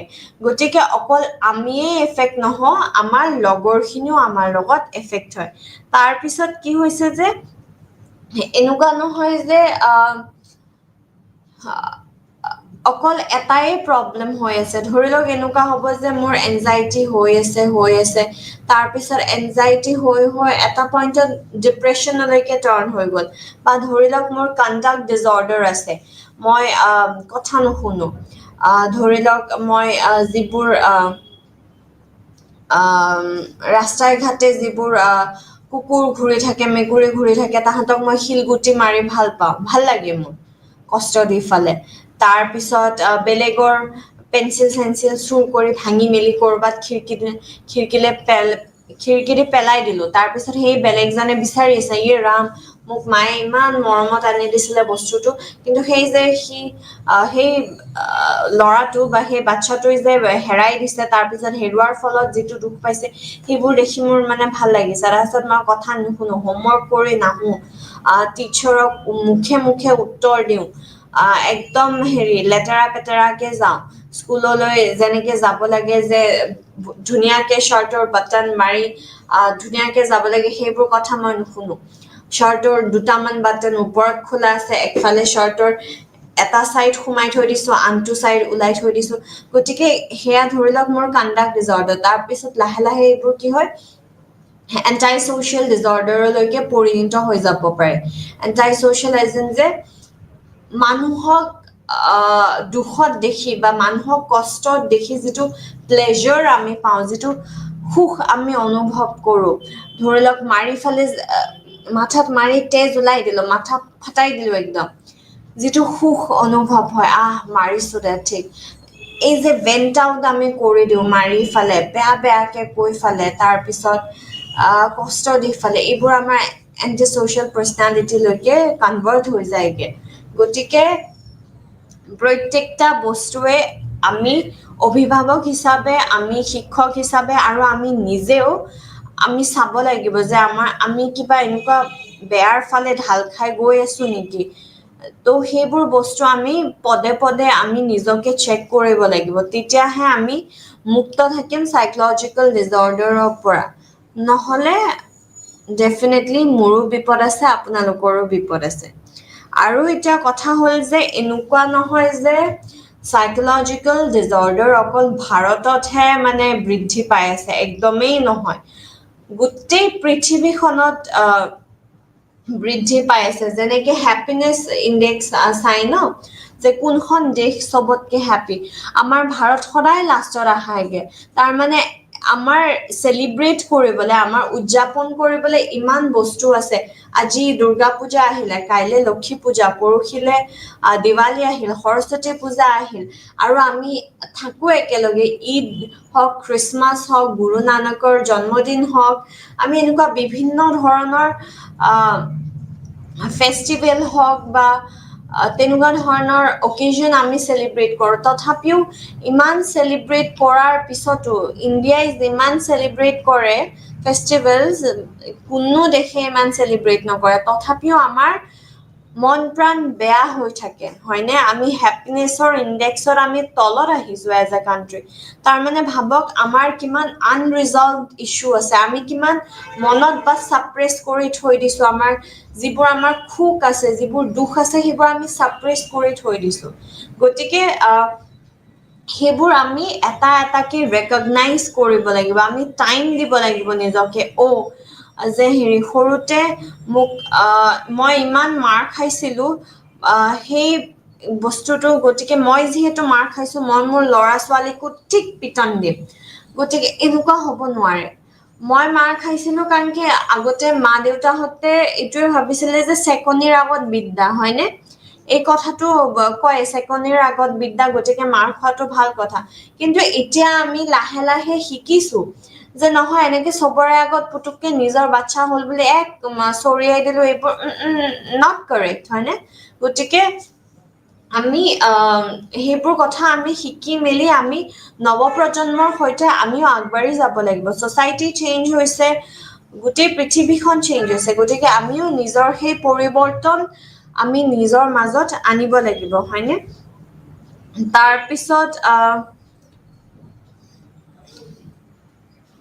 এতিয়া আমি চাওঁ যে সাইকোলজিক্যাল ডিসঅর্ডাৰ বুলি কোৱাৰ লগে লগে কি বুলি কোৱা হয় ইয়াতে ডেফিনেটলি আপোনালোকক এটা ইন্ট্ৰোডাকশন দিছে এটা পৰিচয় দিছে যে মানৱ স্বাস্থ্য কি হয় স্বাস্থ্য বুলি কোৱাৰ লগে লগে আমি যে শাৰীৰিক প্লাস মানসিক স্বাস্থ্য মই আলোচনা কৰিছিলোৱে যে মেন্টাল প্লাস ফিজিক্যাল প্লাস সাৰাউন্ডিং ইয়াতে এটা মিস কৰি গৈছো সাৰাউন্ডিং টো লাগিব আমাক সোশ্যাল সাৰাউন্ডিং খিনিও লাগিব তাৰ পিছত মনোবৈজ্ঞানিক বিধি বুলি কোৱাৰ লগে লগে আমি কি বুজো যে মানসিক অসংগতি যাৰ ফলত আচৰণ অনুভূতি আৰু চিন্তাৰ ব্যাঘাত ঘটে মানে আমাৰ কিবা এটা এনেকুৱা ইস্যু হৈছে যে আমি সেই ইস্যুটোৰ ফলত আমাৰ বিহেভিয়াৰ হওক আমাৰ একশনস হওক আমি যি ধৰে ভাবো আচৰণ কৰো সবৰে খেলিমেলি এটা হৈ গৈছে ঠিক আছে তো তেনেকুৱা যেতিয়া হয় আমাৰ হেয়া হৈছে মনোবৈজ্ঞানিক বিধি তাৰ পিছত ইয়াতে মই কোৱা কথাষাৰ আকৌ লিখিছে যে সকলো বয়সৰ লিংগ অঞ্চল সংস্কৃতিৰ মানুহৰ ওচৰতে দেখা যাব এনেকুৱা নহয় যে মইতো গুৱাহাটীত থাকো হয়নে গতিকে গুৱাহাটীত এইবোৰ আমাৰ বেমাৰ নহয় গুৱাহাটীয়ে হওক গুৱাহাটীৰ জিএছ ৰোডতে থাকো বা একেবাৰে নলবাৰী অঞ্চলৰ ভিতৰুৱা গাঁও এখনতে থাকো যাৰে তাৰে হ'ব পাৰে আমাৰ সাইকোলজিক্যাল ডিসঅর্ডাৰ ঠিক আছে গতিকে এটা সাইকোলজিক্যাল ডিসঅর্ডাৰ বুলি কোৱাৰ লগে লগে কি বুজো এটা বাৰ্লো আৰু ডুৰান্ডে 2008 চনত কৈছিল যে সাইকোলজিক্যাল ডিসঅর্ডাৰ হল যে সাইকোলজিক্যাল সাইকোলজিক্যাল ডিসঅর্ডাৰ বুলি কোৱাৰ লগে লগে প্ৰথমতে আমি বুজো যে মানসিক অসংগতি ঠিক আছে সাইকোলজিক্যাল ডিসফাংশন বুলি যেটো কোৱা হয় আৰু এজন মানুহৰ লগত সাইকোলজিক্যাল ডিসফাংশনটো থাকে আৰু লগতে আমি যেতিয়া ৰেসপন্সটো দিওতে আমাৰ হেয়া কালচাৰেলি কাৰেক্ট নহব পাৰে বা সোসাইটিৰ হিচাপত কাৰেক্ট নহব পাৰে তো আৰু আমাৰ যিখিনি আমাৰ ভাবা চিন্তা আছে যিখিনি আমাৰ আচৰণ আছে বা যি বস্তু আমি কৰো হেবোৰত কি হয় হেবোৰত আমাৰ ইম্পেয়াৰমেন্ট হয় ডিস্ট্ৰেছ হয় অসুবিধা হয় অশান্তি লাগে উল্টা পুল্টা কাম কৰি দিও এতিয়া ধৰি লওক যে মোৰ কাৰোবাৰ লগত কাজিয়া লাগিছে ঠিক আছে কাজিয়া লাগিছে তো ঘৰৰ ওচৰৰ মানুহ এজনৰ লগত কাজিয়া লাগিছে তো কাজিয়া সবৰে লাগে আমাৰ হয়নে কেতিয়াবা খং উঠে বা কেতিয়াবা অলপ তয়তয় মৰমৰ হৈ যায় কাৰোবাৰ লগত কিন্তু এইটো নহয় যে মোৰ কাজিয়া লাগিছে হি কাৰণে মই ইমানেই এগ্ৰেছিভ হৈ গৈছো যে মই লোহা এডাল লৈ ফেলে সেই যাৰ লগত কাজিয়া লাগি আছে একদম মৰিয়াই দিছো মূৰত that means I have certain problem হয়নে মোৰ anger issues ইমান হয় যে মই মোৰ aggressive এনেকুৱা ধৰণৰ personality যে মই মোৰ খংটো কন্ট্ৰোলে কৰিব নোৱাৰো খং উঠিছে বেৰত মাৰি দিছো হাতেদি খং উঠিছে যাৰ ওপৰত খং উঠিছে বলে মাৰিব পৰা নাই মই নিজে মোৰ মূৰটো ওয়ালত মাৰি দিছো তাৰ পিছত বলে হেৰি অফিসৰ ম্যানেজাৰৰ ওপৰত খং উঠি আহিছে খংটো তেওঁ দেখুৱাব নোৱাৰো আহিফালে মই মোৰ বাচ্চাক ঠিকছে পিটিছো একদম একে নাক উঠেদি তেজ ওলাই যোৱালৈকে পিটিছো গতিকে এইবোৰ আমাৰ এখন সোসাইটিত যেতিয়া থাকো এইবোৰ নিয়ম নহয় এনেকুৱা আমি আচৰণ দেখুৱাব নোৱাৰো যেতিয়া কালচাৰেলৰ পৰা আবিষ্কাৰ নহয় ভাল আমি নিয়মৰ পৰা যেতিয়া আমি বেলেগ হওঁ তেতিয়া আমি ভালৰ কাৰণেও হওঁ আৰু কেতিয়াবা আমি বেয়াৰ কাৰণেও হওঁ এইটোও নহয় যে আমি সবৰে কথা শুনা নাই সেই কাৰণে সেইকাৰণে আমি বেয়া মানুহ হয় বা আমাৰ মেন্টাল ডিসঅর্ডাৰ আছে নহয় কিন্তু আমি যদি আমি এনেকুৱা কাম কৰিছো যেটো দি সবৰে ভাল হৈছে তেনেহলে হেতু ভাল কথা এটা আমাৰ একো প্ৰবলেম নাই কিন্তু এনেকুৱা হৈছে যে মই বেয়াৰ ফালেহে ঢাল খাইছো গতিকে তেতিয়া কি হ'ব তেতিয়া সাইকোপ্যাথলজি কিবা তো ইস্যুজ আছে তেনেকুৱা ধৰণৰ কথা তাৰ পিছত ইয়াতে এতিয়া সাইকোলজিক্যাল ডিসফাংশন বুলি কোৱাৰ লগে লগে আমি কি বুজো বা এই মানসিক অসংগতি বুলি কোৱাৰ লগে লগে আমি বুজো যে কগনিটিভ আমি যি ভাবি আছো তাৰে প্ৰব্লেম হয় ইমোশনাল আমি যেনেকে আমাৰ ইমোশনছখিনি দেখুৱাও সেইটোৰ অসুবিধা হয় আৰু বিহেভিয়ৰেল ফাংশনিং আমি কেনেকে আচৰণ কৰো তাৰেও কিন্তু আমাৰ প্ৰব্লেম হয় ইয়াতে ধৰি লওক আপোনাৰ এক্সাম্পল এটা দিছে উদাহৰণ এটা দিছে সাইকোলজিক্যাল ডিসফাংশনৰ ৰব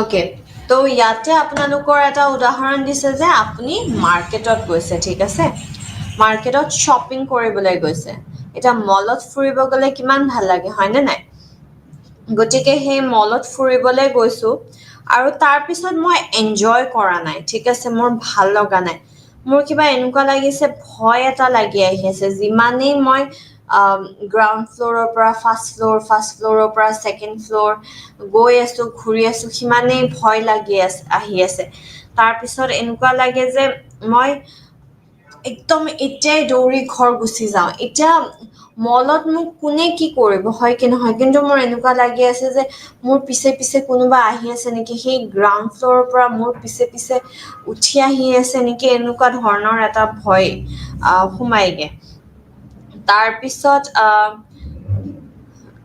এনেকুৱা হয় যে মই যেতিয়াই মাৰ্কেটখনলৈকে যাওঁ মাৰ্কেট চব্জি বজাৰে হওক ফল মূলৰ বজাৰে হওক কাপোৰৰ বজাৰে হওক কসমেটিকৰ বজাৰে হওক যিকোনো বজাৰত গ'লে মই আনকমফৰ্টেবল ফিল কৰোঁ মানুহ মোৰ কাষত থিয় হৈ থাকিলে মই যদি কিবা এটা বস্তু চাই আছো কিনিবলৈ দামটো চাইছো বা পেকেজিংটো কেনেকুৱা হয়নে গিফ্ট দিব পাৰিম নে নাই নিজে ইউজ কৰিব পাৰিম নে নাই তাতে কিমান কোৱান্টিটি মেগনেছিয়াম আছে কি আছে এইবোৰ মই চাই আছো তথাপিও মানে কাষত আহিলে এনেকুৱা লাগে অ' গড মোক মানুহজনে কিবা কৰিব নেকি এনেকুৱা যদি অশান্তিকৰ কিবা কিবি ফিল হৈ আছে ডেট মিনছ কি কিবাটো মোৰ প্ৰব্লেম আছে চ' ইটছ আ ডিছফাংচন হয়নে কিন্তু অকল এই ডিছফাংচনটো থাকিলেই যে আপোনাৰ সাইকোলজিক্যাল প্ৰব্লেম আছে তেনেকুৱা নহয় এইটো ওৱান অফ দ্য মানে হেৰি হয় কাৰণ হয় বা ওৱান অফ দ্য চিমটমছ হয় ওকে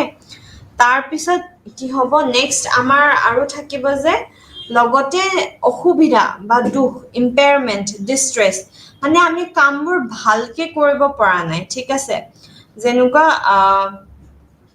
এতিয়া ধৰি লওক কোনোবা ঢুকালে আমাৰ বেয়া লাগে সেইটো আৰু সেইকাৰণে মই কামত ফ'কাছ কৰিব পৰা নাই ভেৰি নেচাৰেল কিন্তু এনেকুৱা হৈছে যে মানুহজন 2 বছৰ আগতে ঢুকাই গৈছে কিন্তু আজিলৈকে মই ৰাতিপুৱা উঠাৰ লগে লগে মোৰ মনত পৰে এবাৰ হলেও মই চকুলো টুকু সেই মানুহজনৰ কথা মনত পৰি গতিকে মই পাৰাই নাই আগবাঢ়িব মই যেতিয়া অফিচত যাওঁ জাষ্ট কামখিনি কৰিব লাগে কেতিয়াবা এনেকুৱা হয় যে এটা কামকে বাৰে বাৰে কৰি আছো কি কৰি আছো পাত্তাই পোৱা নাই এনেকুৱা ধৰণৰ হলে মানে কি হয় যে আমাৰ খেলি মেলি হৈছে তাৰে ফলত যদি এনেকুৱা হৈ যায় যে জবৰ পৰা মোক ওলাই দিছে তাৰমানে I have got some problem মই ডিল কৰিবই পৰা নাই যিটো গ্ৰীফ চলি আছে মোৰ সেইটো মোৰ কপিং মেকানিজম কেইটা মোৰ ঠিক হোৱা নাই মানে ওকে তেনেকুৱা ধৰণৰ বস্তু হৈ যায়গে তো এইটো এটা কথা তাৰ পিছত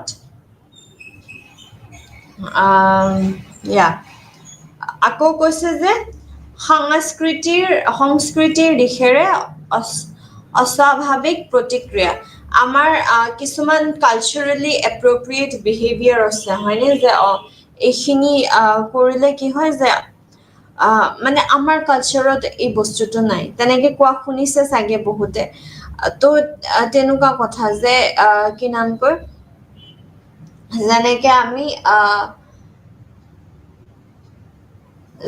মাংস কেঁচাই কেঁচাই নাখাওঁ যদি মই মাংস কেঁচাই কেঁচাই খাই পেলাই এনজয় কৰি আছো আৰু মানে ব্লাডখিনি এনেকে লৈ মই এনজয় কৰি আছো তেতিয়া ডেফিনেটলি কুছ তো প্ৰব্লেম হে ওকে তেনেকুৱা ধৰণৰ কথা আহি যায় যিটো কালচাৰেলি আমাৰ একচেপ্ট নকৰে এতিয়া মই যদি এনেকে ৰাস্তাত বহি ফালে এনেকে কেঁচা মাংস খাই থাকো কেনেকুৱা এটা মানে সিচুৱেশন হ'ব বা দৃশ্যটো চাবলৈ কেনেকুৱা হ'ব এইটো আমাৰ কালচাৰেলি একচেপ্ট নকৰে হয়নে তো ডেফিনেটলি তেতিয়া কি হ'ব যাওঁ কিবাটো প্ৰব্লেম আছে হয়নে গতিকে এই তিনিটা বস্তু লগ খাইহে আপোনাৰ যে সাইকোপেথলজিৰ ফালে ঢাল খাইছে মানুহজনে তাৰপিছত আৰু বিভিন্ন ধৰণৰ বস্তু আহে আমাৰ আচৰণ তাৰপিছত আমি নিয়ম নীতি মানি চলিছো নে নাই এটসেট্ৰা এটসেট্ৰা তেনেকুৱা বহুতখিনি আহে ঠিক আছে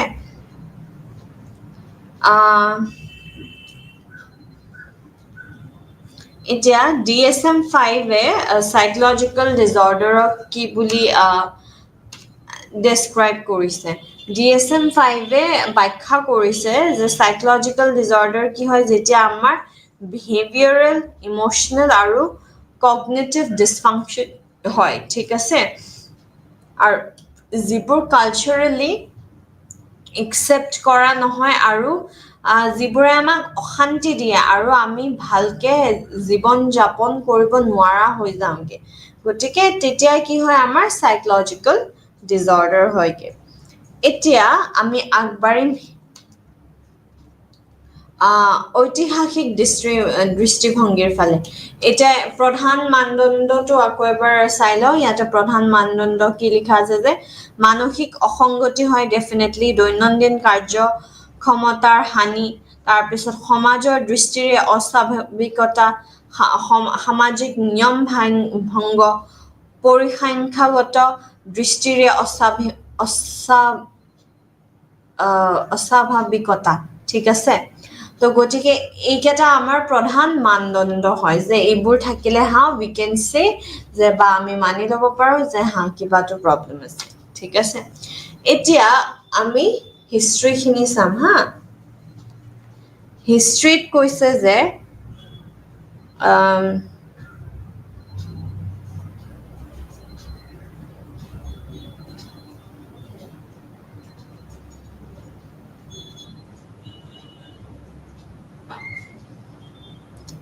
যে abnormal behavior যেটা শো কৰা যায় সেই abnormal behaviorক বুজাবলে বহুত ধৰণৰ দৃষ্টিভংগী ৰেচোৱা হৈছে যেনেকে ধৰি লওক ডেমনলজি যে এইবোৰ ৰাক্ষসৰহে কাম নেকি তাৰপিছত যাদু মন্ত্ৰ হওক ফিজিঅলজিৰ পৰা মানে বডিৰ কিবা খেলিমেলি হৈছে একদম সাইকোলজিক্যাললৈকে চোৱা হৈছে গতিকে প্ৰাচীন কালত কি হৈছিলে প্ৰাচীন কালত যে যেতিয়া আমি এবনৰ্মেল বিহেভিয়াৰ দেখুৱাবলৈ আমি ষ্টাৰ্ট কৰোঁ তেতিয়া কোৱা হয় যে এই ভূতে ধৰিছে বা হেৰি ভগৱান গাত লাগিছে তেনেকুৱা কথা কয় হয়নে তাৰপিছত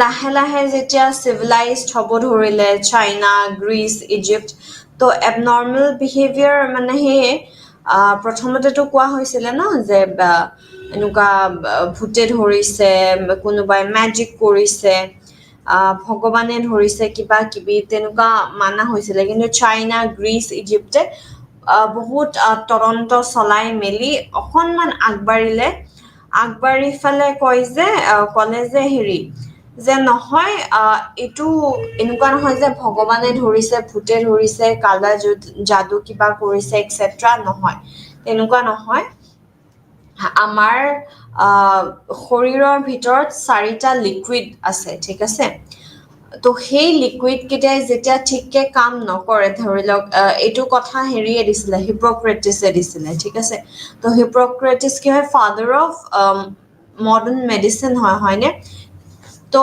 হিপোক্ৰেটিছে কৈছে যে এনেকুৱা ডিমনিক নহয় যে আমাক অসুৰে ধৰা ভূত প্ৰেতে ধৰা কথা নহয় আমাৰ যেতিয়া এই 4টা লিকুইডে যেতিয়া ঠিকমতে কাম নকৰে তেতিয়া আমাৰ কি হয় তেতিয়া আমাৰ খেলিমেলি লাগি যায় যদিও এইটো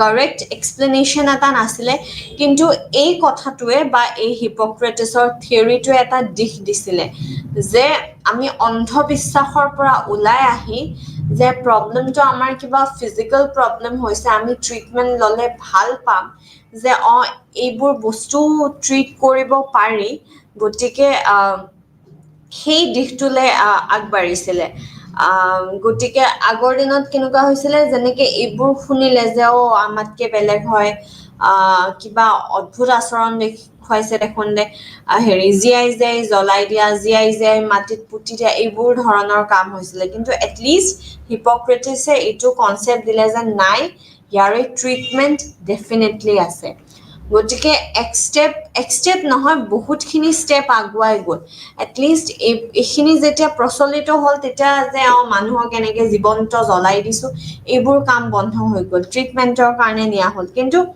ট্ৰিটমেণ্ট যিটো হৈছিলে সেইটো মানে অসম্ভৱ শাস্তিৰ ধৰণে হৈছিলে ঠিক আছে ধৰি লওক মানুহজনক এনেকে বান্ধি দিছে তাৰপিছত তলত জুই দিছে আৰু এনেকে ৰোল ঘূৰাই আছে সেইটো ট্ৰিটমেণ্ট তাৰপিছত মাথাত 2 কোপমান দিলে ঠিক হৈ যাব এইবোৰ ট্ৰিটমেণ্ট আছিলে গতিকে খেলি মেলিটো আছে আৰু লাহে লাহে কি হ'ল হিপক্ৰেটিছে আমাক সেই 4টা দিছিলে ন যে ব্লাড ফেম ব্লেক আৰু য়েল্লো বাইল বুলি দিছিলে কিন্তু গ্যালেন বুলি এজন আছিলে হিপক্ৰেটিছৰ এই থিয়ৰিটো আগবঢ়াই ক'লে যে যাৰ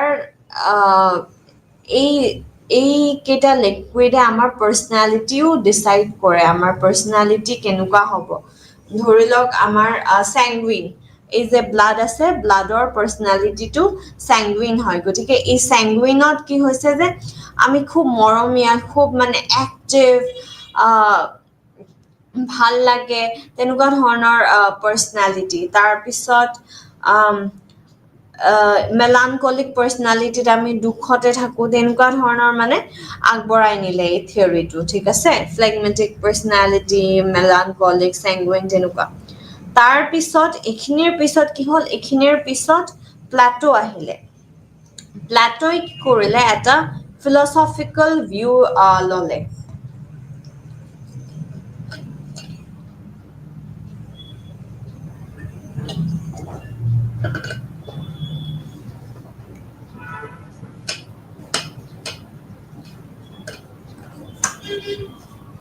ফিলচফিকেল ভিউ এটা ল'লে প্লাছ লগতে ক'লে যে যিবোৰ আমাৰ অকণমান মেণ্টেল ইলনেছ থকা মানুহবোৰ আছে তেওঁলোকে ক্ৰাইম চাইমৰ কাৰণে তেওঁলোক দায়ী নহয় তেওঁলোকক এটা ভাল পৰিৱেশ দি হস্পিটেলত ৰাখিব লাগে তেনেকে প্লাটোই ক'লে তো প্লাটোৰ এখন কমন কিতাপ আছে দ্য ৰিপাব্লিক বুলি তো দ্য ৰিপাব্লিকে কি কৰে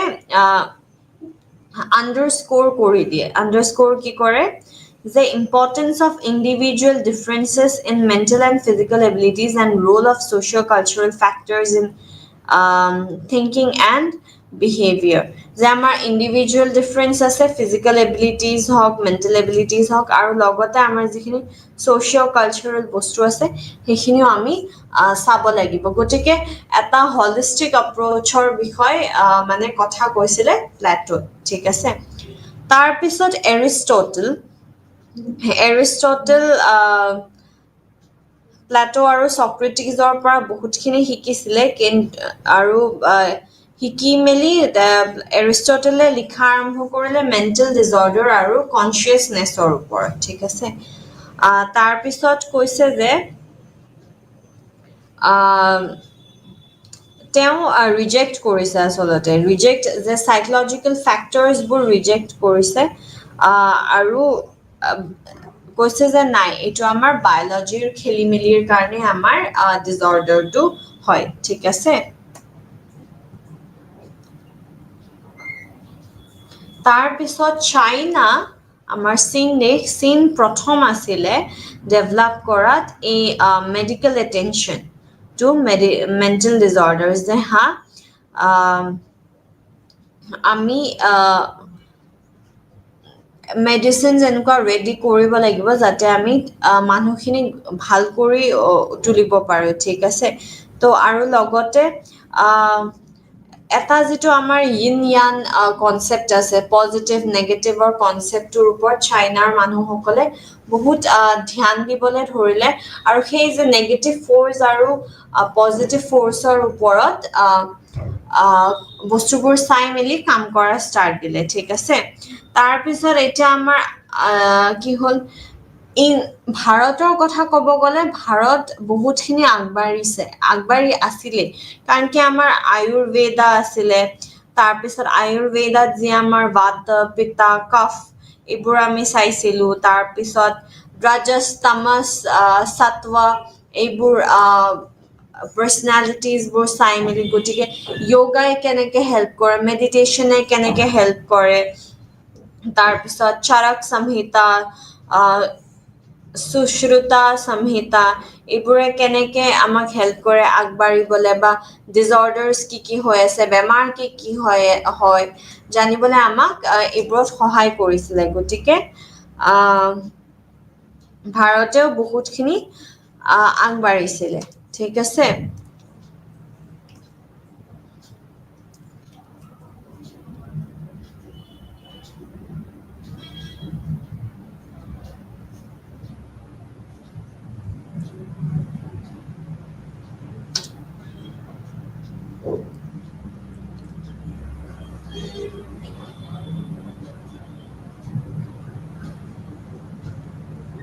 তাৰ পিছত ইয়াতে কৈছে যে যেতিয়া মিডল এজ আহিলে তো তেতিয়া কি হ'ল যে ইউৰোপ একদম হেৰি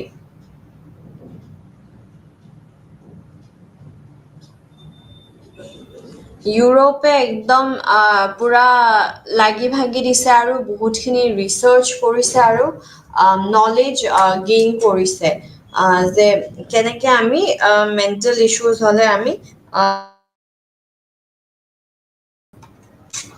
তাৰ পিছত পাৰ্চিয়াত এভিচেনা বুলি এজন আছিলে তেওঁক প্ৰিন্স অফ ফিজিচিয়ানছ বুলি কোৱা হয় গতিকে তেওঁ দ্য কেনন অফ মেডিচিন বুলি যিখন কিতাপ আছিলে তো তাতেও বহুতখিনি লিখিছে যে আমি কেনেকে সহায় কৰিব পাৰো মেণ্টেল হেলথ ডিসঅৰ্ডাৰত ভুগি থকা মানুহখিনিৰ লগত কিদৰে আমি সহযোগ কৰিব পাৰো তাৰে বিষয়ে বহুতখিনি কৈছিলে তাৰ পিছত বাগদাদ যে আছিলে বাগদাদত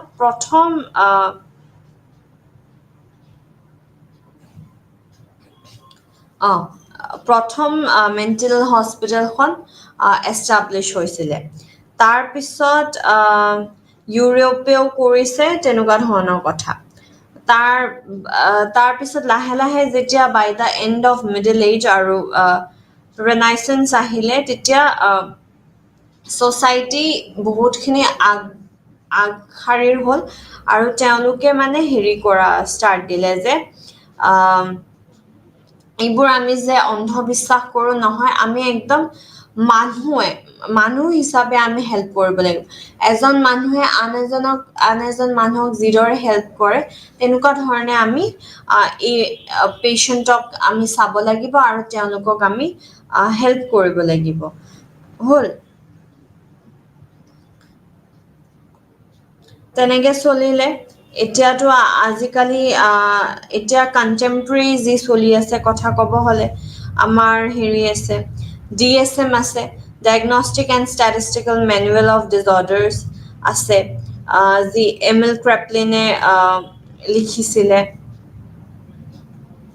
তাৰ পিছত লাহে লাহে মনোবৈজ্ঞানিক মডেল যে আমি কেনেকে হেল্প কৰিব পাৰো আমাৰ ফ্ৰয়ডৰ মডেল আছে হয়নে সিগমন্ড ফ্ৰয়ডে যে সাইকো এনালাইসিস দিছিলে সাইকো এনালাইসিসত বহুতখিনি টেকনিক্স আছিলে তেওঁ যে যেনেকে ফ্ৰী এছ'চিয়েশ্যন মানুহজনক সোফা শুব দি ফেলে যি কবলে মন কৈ যাব দিয়ে তেনেকুৱা ধৰণৰ টেকনিক্স ওলোৱা আৰম্ভ কৰিলে তাৰ পিছত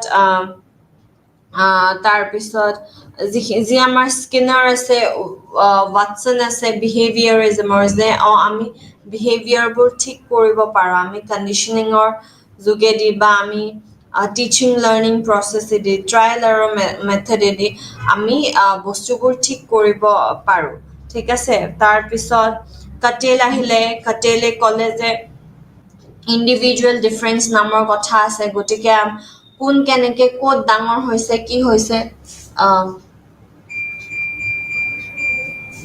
সেইখিনি বস্তু আমি লক্ষ্য কৰিব লাগিব তাৰপিছত ৱাটছনে হেৰি লিটল এলবাৰ্টৰ এক্সপেৰিমেণ্টটো কৰিছিলে তেনেকুৱা ধৰণৰ বিভিন্ন কথা গতিকে এতিয়া মডেলছখিনি আমি চাওঁ মডেলছত কৈছে যে মেণ্টেল হেল্থৰ যিবোৰ আমাৰ ডিজৰ্ডাৰ্ছ হয় সেইবোৰ ঠিক কৰাত বহু বেলেগ বেলেগ ধৰণৰ মডেলে আমাক হেল্প কৰিব পাৰে ঠিক আছে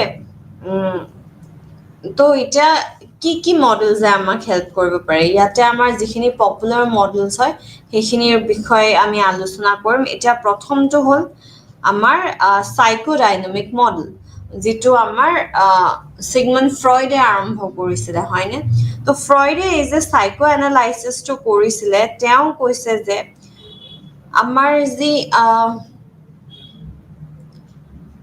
সৰুতে মানে তেওঁৰ মতে হৈছে বা সাইকো এনালাইচিছৰ যিটো মডেল হয় সেইটো মডেল মতে যে আমি বাচ্চা থাকোঁতে আমি গঢ় লওঁ আমি যদি বাচ্চা থাকোঁতেই ঠিককে গঢ় নলওঁ ডেফিনেটলি যিমানেই ডাঙৰ হৈ গৈ থাকিম আমাৰ প্ৰব্লেমছবোৰ বাঢ়ি গৈ থাকিব হয়নে গতিকে ফ্ৰয়ডে বহুতখিনি দিছে যেনেকুৱা ইগ' ছুপাৰ ইগ' যে ঈদ কি হয় যে মোক এইটো বস্তু লাগিব এইটো লাগিবই তাৰপিছত ছুপাৰ ইগ' কি হয় নাই মই একদম মৰেলি কাৰেক্ট আৰু ইগ'য়ে এটা বেলেঞ্চ ৰাখে এনি টাইম তুমি মৰেলি কাৰেক্টটো হৈ থাকিব নোৱাৰা মন মাৰি ফালে বা এনি টাইম তোমাক এইটো বস্তু লাগ বুলি ক'লে লাগিব তেনেকুৱা নহয় গতিকে এই বেলেঞ্চ আনাৰ কথাটো তাৰপিছত আমি যিমানেই ডাঙৰ হৈ যাওঁ আমাৰ যিবোৰ ডেভেলপমেণ্টেল মাইলষ্ট'নছ থাকে যেনেকৈ আমাৰ পটি ট্ৰেইনিং হওক যে নখ কামুৰিব নালাগে তেনেকুৱা ধৰণৰ বস্তু আমি শিকি যাব লাগিব তো তেতিয়াহে আমাৰ পিছলৈকে আমি ভাল পাৰ্চনেলিটিৰ হ'ম তো সেই কথাটো কৈছে তাৰপিছত আছে আমাৰ বিহেভিয়াৰেল মডেলত কি হৈছে যে আমি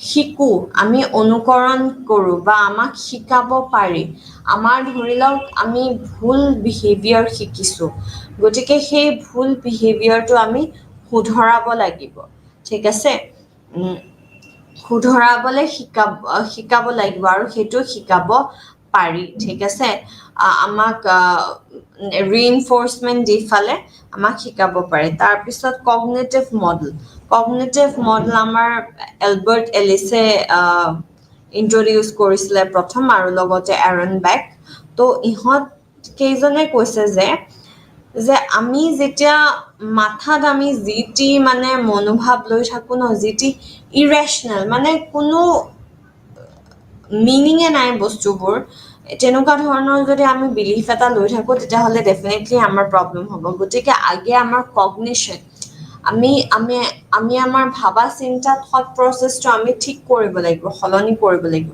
তেতিয়াহে আমাৰ ভাল হ'ব তাৰপিছত হিউমেনিষ্টিক এক্সিষ্টেঞ্চিয়েলিষ্টিক মডেল তো ইয়াতে কৈছে যে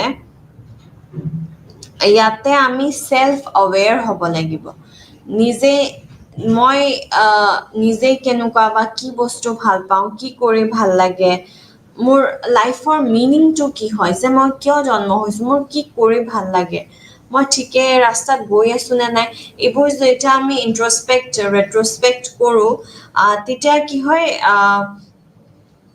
তেতিয়া আমাৰ যিবোৰ মনৰ কনফ্লিক্টছবোৰ আছে মনৰ অশান্তিবোৰ আমাৰ নোহোৱা হৈ যায়গৈ আৰু আমি এটা ডিষ্টিংক্ট ক্লিয়াৰ পাথ এটা আমি দেখা পাওঁ সেইটোৱে হৈছে আমাৰ হিউমেনিষ্টিক এক্সিষ্টেঞ্চিয়েলিষ্টিক মডেল যে চবৰে আমাৰ পটেনচিয়েল আছে আগবাঢ়িবলৈ আৰু এজ কাউন্সিলাৰ্ছ বা এজ চাইকলজিষ্ট আমি প্ৰত্যেকজন মানুহকে সেই কথাটো ক'ব লাগিব যে বা বুজাব পাৰিব লাগিব যে আপোনাৰ টেলেণ্ট আছে আপোনাৰ কেপাচিটি আছে খালি আপুনি অকণমান নিজৰ প্ৰতি কাম কৰিব লাগিব যে মই কি বিচাৰোঁ মোৰ বাবে কি ভাল হয় মোৰ বাবে কি বেয়া হ'ব পাৰে সেইবোৰ বস্তুৰ প্ৰতি আমি কি হ'ব লাগিব আমি সেলফ অৱেৰ হ'ব লাগিব তাৰপিছত ছ'চিঅ' কালচাৰেল গতিকে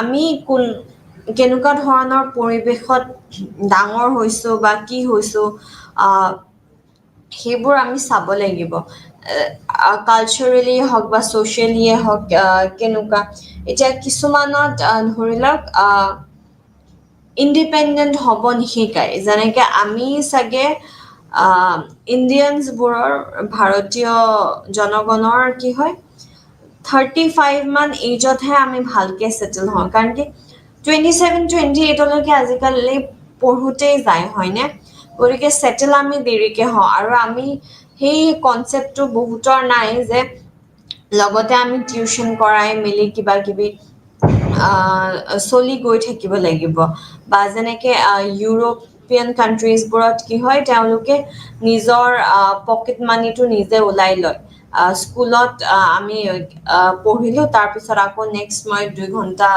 ধৰি লওক কোনোবা কেফে এখনত কাম কৰি ফালে বস্তুটো নিজৰ কাৰণে পইচা আৰ্জি লওঁ আৰু ইণ্ডিপেণ্ডেণ্ট হৈ লওঁ কিন্তু সেই কালচাৰেলি বস্তুবোৰ বেলেগ গতিকে এজন মানুহে কোনটো কালচাৰত ডাঙৰ দীঘল হৈছে বা ঘৰৰ পৰিৱেশ কেনেকুৱা কাষৰ ওচৰ চুবুৰীয়াৰ পৰিৱেশ কেনেকুৱা কি স্কুলত গৈছে সেই চাৰাউণ্ডিংছবোৰেও বহুতখিনি কথা শিকায় ঠিক আছে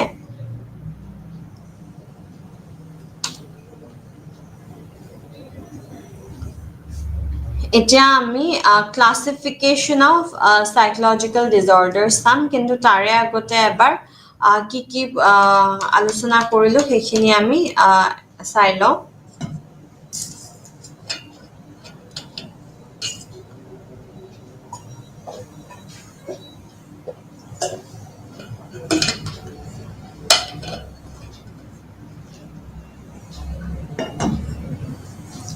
Okay, আজি আমি আৰম্ভ দিছোঁ মনোবৈজ্ঞানিক ব্যাধি কি হয় ইন্ট্ৰডাকশ্যন টু সাইকোলজিকেল ডিজঅৰ্ডাৰ্ছ তাৰে বিষয়ে আমি আলোচনা কৰিছোঁ আৰু প্ৰথমতে আমাৰ পৰিচয় কি আছে যে মানৱ স্বাস্থ্য কি হয় যেতিয়া শাৰীৰিক প্লাছ মানসিক স্বাস্থ্য প্লাছ আমাৰ পৰিৱেশ ছ'চিয়েল ছেটিংছখিনি গোটেইখিনি যেতিয়া ভাল হয় তেতিয়াহে আমি সুস্বাস্থ্যৰ গৰাকী হওঁ সেইটো এমফেচাইজ কৰিছে তাৰপিছত মনোবৈজ্ঞানিক ব্যাধি বুলি কোৱাৰ লগে লগে আমি কি বুজো যে আমাৰ মানসিক অসংগতি এটা হৈ আছে তো যাৰ ফলত আমাৰ আচৰণ অনুভূতি আৰু চিন্তাৰ ব্যাঘাত ঘটে ঠিক আছে তাৰপিছত কৈছে যে সকলো বয়স লিংগ অঞ্চল সংস্কৃতিৰ মানুহৰ ওচৰত দেখা যায় ঠিক আছে যে কৈছে যে বাৰংবাৰ কৈছে যে কাৰো সাৰণ নাই যেনেকৈ জ্বৰ বেমাৰ প্ৰত্যেকজন মানুহৰে হ'ব পাৰে ঠিক তেনেকৈ আমাৰ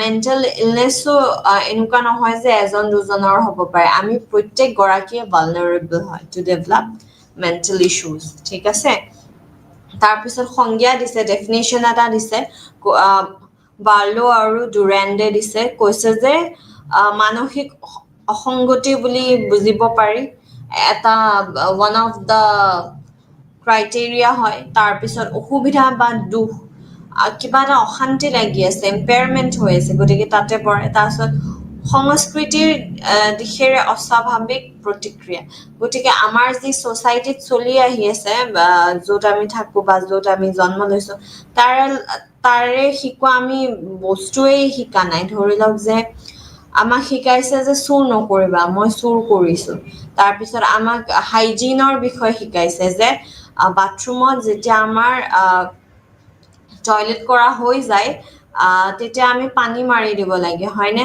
নাই মই কিয় মাৰিম যা এইটো পাব্লিকৰহে যোনে মাৰি থাকিব এনেকুৱা ধৰণৰ কিছুমান যদি আমি অদ্ভুত আচৰণ দেখাই থাকোঁ না আমি হাইজিনৰ ফালে আমাৰ মনটো আছে না ঘৰত মা দেউতাৰ লগত ভালকৈ কথা পাতিছোঁ না তাৰপিছত ভণ্টি ভাইটিক যেতিয়াই যেনেকৈ ইচ্ছা গৈছে মাৰিছোঁ পুতলা চুৰ মাৰ কৰি দিছোঁ এনেকুৱা ধৰণৰ যদি আমি অদ্ভুত ব্যৱহাৰ কৰি থাকোঁ দেন ডেফিনেটলি সাইকোলজিকেল ইছ্যুজ থকা বুলি আমাক ক'ব তাৰপিছত প্ৰধান মানদণ্ডসমূহ কি হয় যে মানসিক অসংগতি হ'ব লাগিব তাৰপিছত দৈনন্দিন কাৰ্যক্ষমতাৰ হানি হ'ব লাগিব যে মই ইমানেই খেলি মেলি কৰিছোঁ মই, ইমানেই ডিষ্টাৰ্বড হৈ আছোঁ।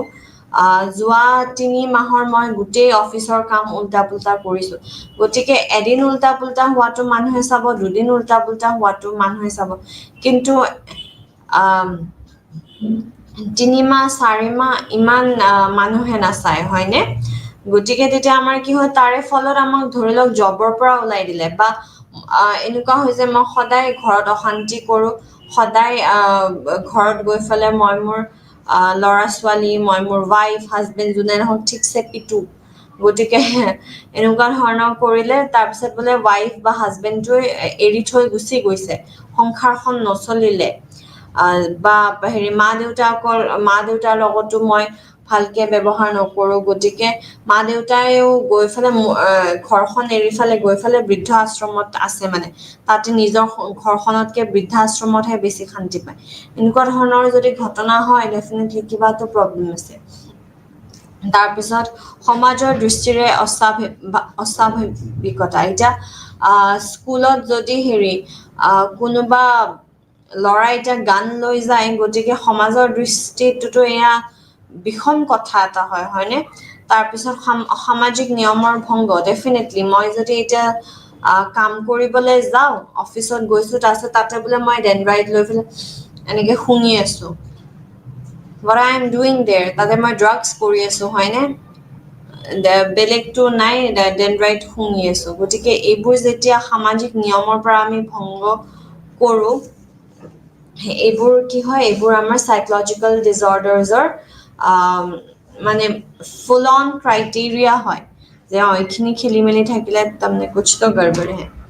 তাৰপিছত ঐতিহাসিক দৃষ্টিভংগীত কৈছে যে প্ৰাচীন সভ্যতাত মানা হৈছিল যে ভূত প্ৰেত, ঈশ্বৰ বা দানৱৰ দখল হৈছে। কাৰোবাৰ যদি মেণ্টেল ইছ্যুজ আছে, মেণ্টেল ইলনেছ আছে, চাইক'পেথলজি আছে, তেতিয়াহ'লে তেওঁলোকক ভূতে ধৰিছে বা দে আৰ বিং পজেছড। আমি যে এই পজেছড শব্দটো ইউজ কৰোঁ না, তাই মন্দিৰত গৈ পেলাই কিবা ট্ৰান্স ষ্টেটলৈকে গুচি গ'ল, এনেকুৱা পজেছড হৈ গ'ল, তেনেকে কওঁনে? গতিকে নহয়, সেইটো it's a way of connecting, হয়নে? আমি কেনেকে কানেক্ট কৰিব পাৰোঁ স্পিৰিচুৱেলি, চাগে মই তেনেকে কানেক্ট কৰিব পাৰিছোঁ যে মই 3 ঘণ্টা চকু নেমেলাকে মই ধ্যান কৰিছোঁ। তো আমি এইটো ক'ব নোৱাৰো যে মানে কিবা খেলি মেলি হৈছে। গতিকে প্ৰাচীন কালত তেনেকুৱা আছিলে, অকনমান যেতিয়া নিমিলিছিলে তেতিয়াই কোৱা হৈছিল যে কিবাটো খেলি মেলি আছে। তাৰপিছত কিন্তু চেঞ্জ কেতিয়া হ'ল? চেঞ্জ হিপক্ৰেটিছে যেতিয়া ক'লে যে নহয়, এইটো বায়'লজিকেল হয় বস্তুটো, আৰু তাৰে আমি ট্ৰিটমেণ্ট দিব লাগিব। সেই কথাষাৰ যেতিয়া হিপক্ৰেটিছে ওলাই দিলে, তেতিয়া অকণমান পিছৰ ফালে ঢাল খালে। তাৰপিছত প্লেটো এৰিষ্টটল বঢ়াই গৈ আজি এতিয়া কণ্টেম্পৰাৰী যিটো আছে, বা আই থিংক ভাৰতবৰ্ষৰ বহুতখিনি কণ্ট্ৰিবিউশ্যন আছে, যেনেকে কৃষ্ণ আৰু অৰ্জুনৰ যি চেপ্টাৰ্ছ হৈছিলে, 18টা চেপ্টাৰ্ছ কনভাৰ্চেশ্যন মহাভাৰতৰ যুদ্ধৰ টাইমত, বা আমি সত্ব ৰজস তামস ত্ৰিগুণাৰ বিষয়ে যে পঢ়োঁ, তাৰপিছত পুৰুষাৰ্থৰ বিষয়ে যে পঢ়োঁ, অৰ্থ কাম ধৰ্ম মোক্ষ, এইবোৰ কথা যে পঢ়োঁ। গতিকে ইণ্ডিয়ানসকলে যি মেডিটেশ্যন কৰে, য়োগা কৰে, সেইখিনিয়ে বহুতখিনি কণ্ট্ৰিবিউট কৰিছে। ইয়াতে চাব পাৰে ভাৰতীয় পৰম্পৰাগত দৃষ্টিভংগী যে আয়ুৰ্বেদ, 3 খাৰ, বাত পিত্ত কফ, এইবোৰো আছিলে। গতিকে তাৰপিছত চৰক সংহিতা আৰু সুশ্ৰুত সংহিতা, য'ত মানে শাৰীৰিক প্লাছ মানসিক অসুখৰ বিৱৰণ দিছিলে। আমাৰ যি আগৰ বেদ হওক বা এনেকুৱা মেডিচিনৰ যিবোৰ বুকছ হয়, এই সুশ্ৰুত সংহিতা এখন মেডিচিনৰ বহুত ভাল বুক হয়, পুৰণা যুগৰ। গতিকে তাতেই মেণ্টেল ডিজঅৰ্ডাৰটো ভাৰতে তেতিয়াই ৰেকগনাইজ কৰিছিলে। গতিকে সেই হিচাপত ভাৰত বহুতখিনি আগবঢ়া আছিলে, য'ত মানে বেলেগ দেশৰ মানুহবোৰে এইটো ভাবি আছিলে যে ভূত প্ৰেতে লগ দিছে, নহয়। তাৰপিছত অথৰ্ববেদ, এইবোৰেও কৈছিলে। তাৰপিছত আমি কি চালোঁ? আমি মনোবৈজ্ঞানিক মডেলসমূহ চালোঁ, যেনেকে ফ্ৰইডে দিয়া আমি চাইকো এনালাইচিছ চালোঁ। তাৰপিছত স্কিনৰ ৱাটছনে দিয়া আচৰণমূলক মডেল, অৰ্থাৎ বিহেভিয়াৰিজ মডেলটো চালো তাৰপিছত বেক এলিচেডিয়া কগনিটিভ মডেল যিটো জ্ঞাতাগত মডেল হয় তাৰপিছত মানৱতাবাদী এই যে হিউমেনিষ্টিক আৰু এক্সিষ্টেঞ্চিয়েল ভিক্টৰ ফ্ৰেংক ৰ'লোমে এওঁলোকে হিউমেনিষ্টিক আৰু এক্সিষ্টেঞ্চিয়েল যিকেইটা মডেল আছে তাৰে ওপৰত কৈছিলে তাৰপিছত ছ'চিঅ' কালচাৰেল যে আমি আমাৰ যি পৰিৱেশ আছে তাৰে পৰা আমি শিকোঁ তাৰে ওপৰতো এনেকুৱা মডেল ওলোৱা হৈছিলে গতিকে আমাৰ এইকেইটা কমন মডেল হয় ফ্ৰইডে দিয়া স্কিনাৰে দিয়া বেকে দিয়া তাৰপিছত এইখিনি যিখিনি আছে শ্ৰেণী বিভাজনৰ পৰা আমি নেক্সটৰ আলোচনা কৰিম ধন্যবাদ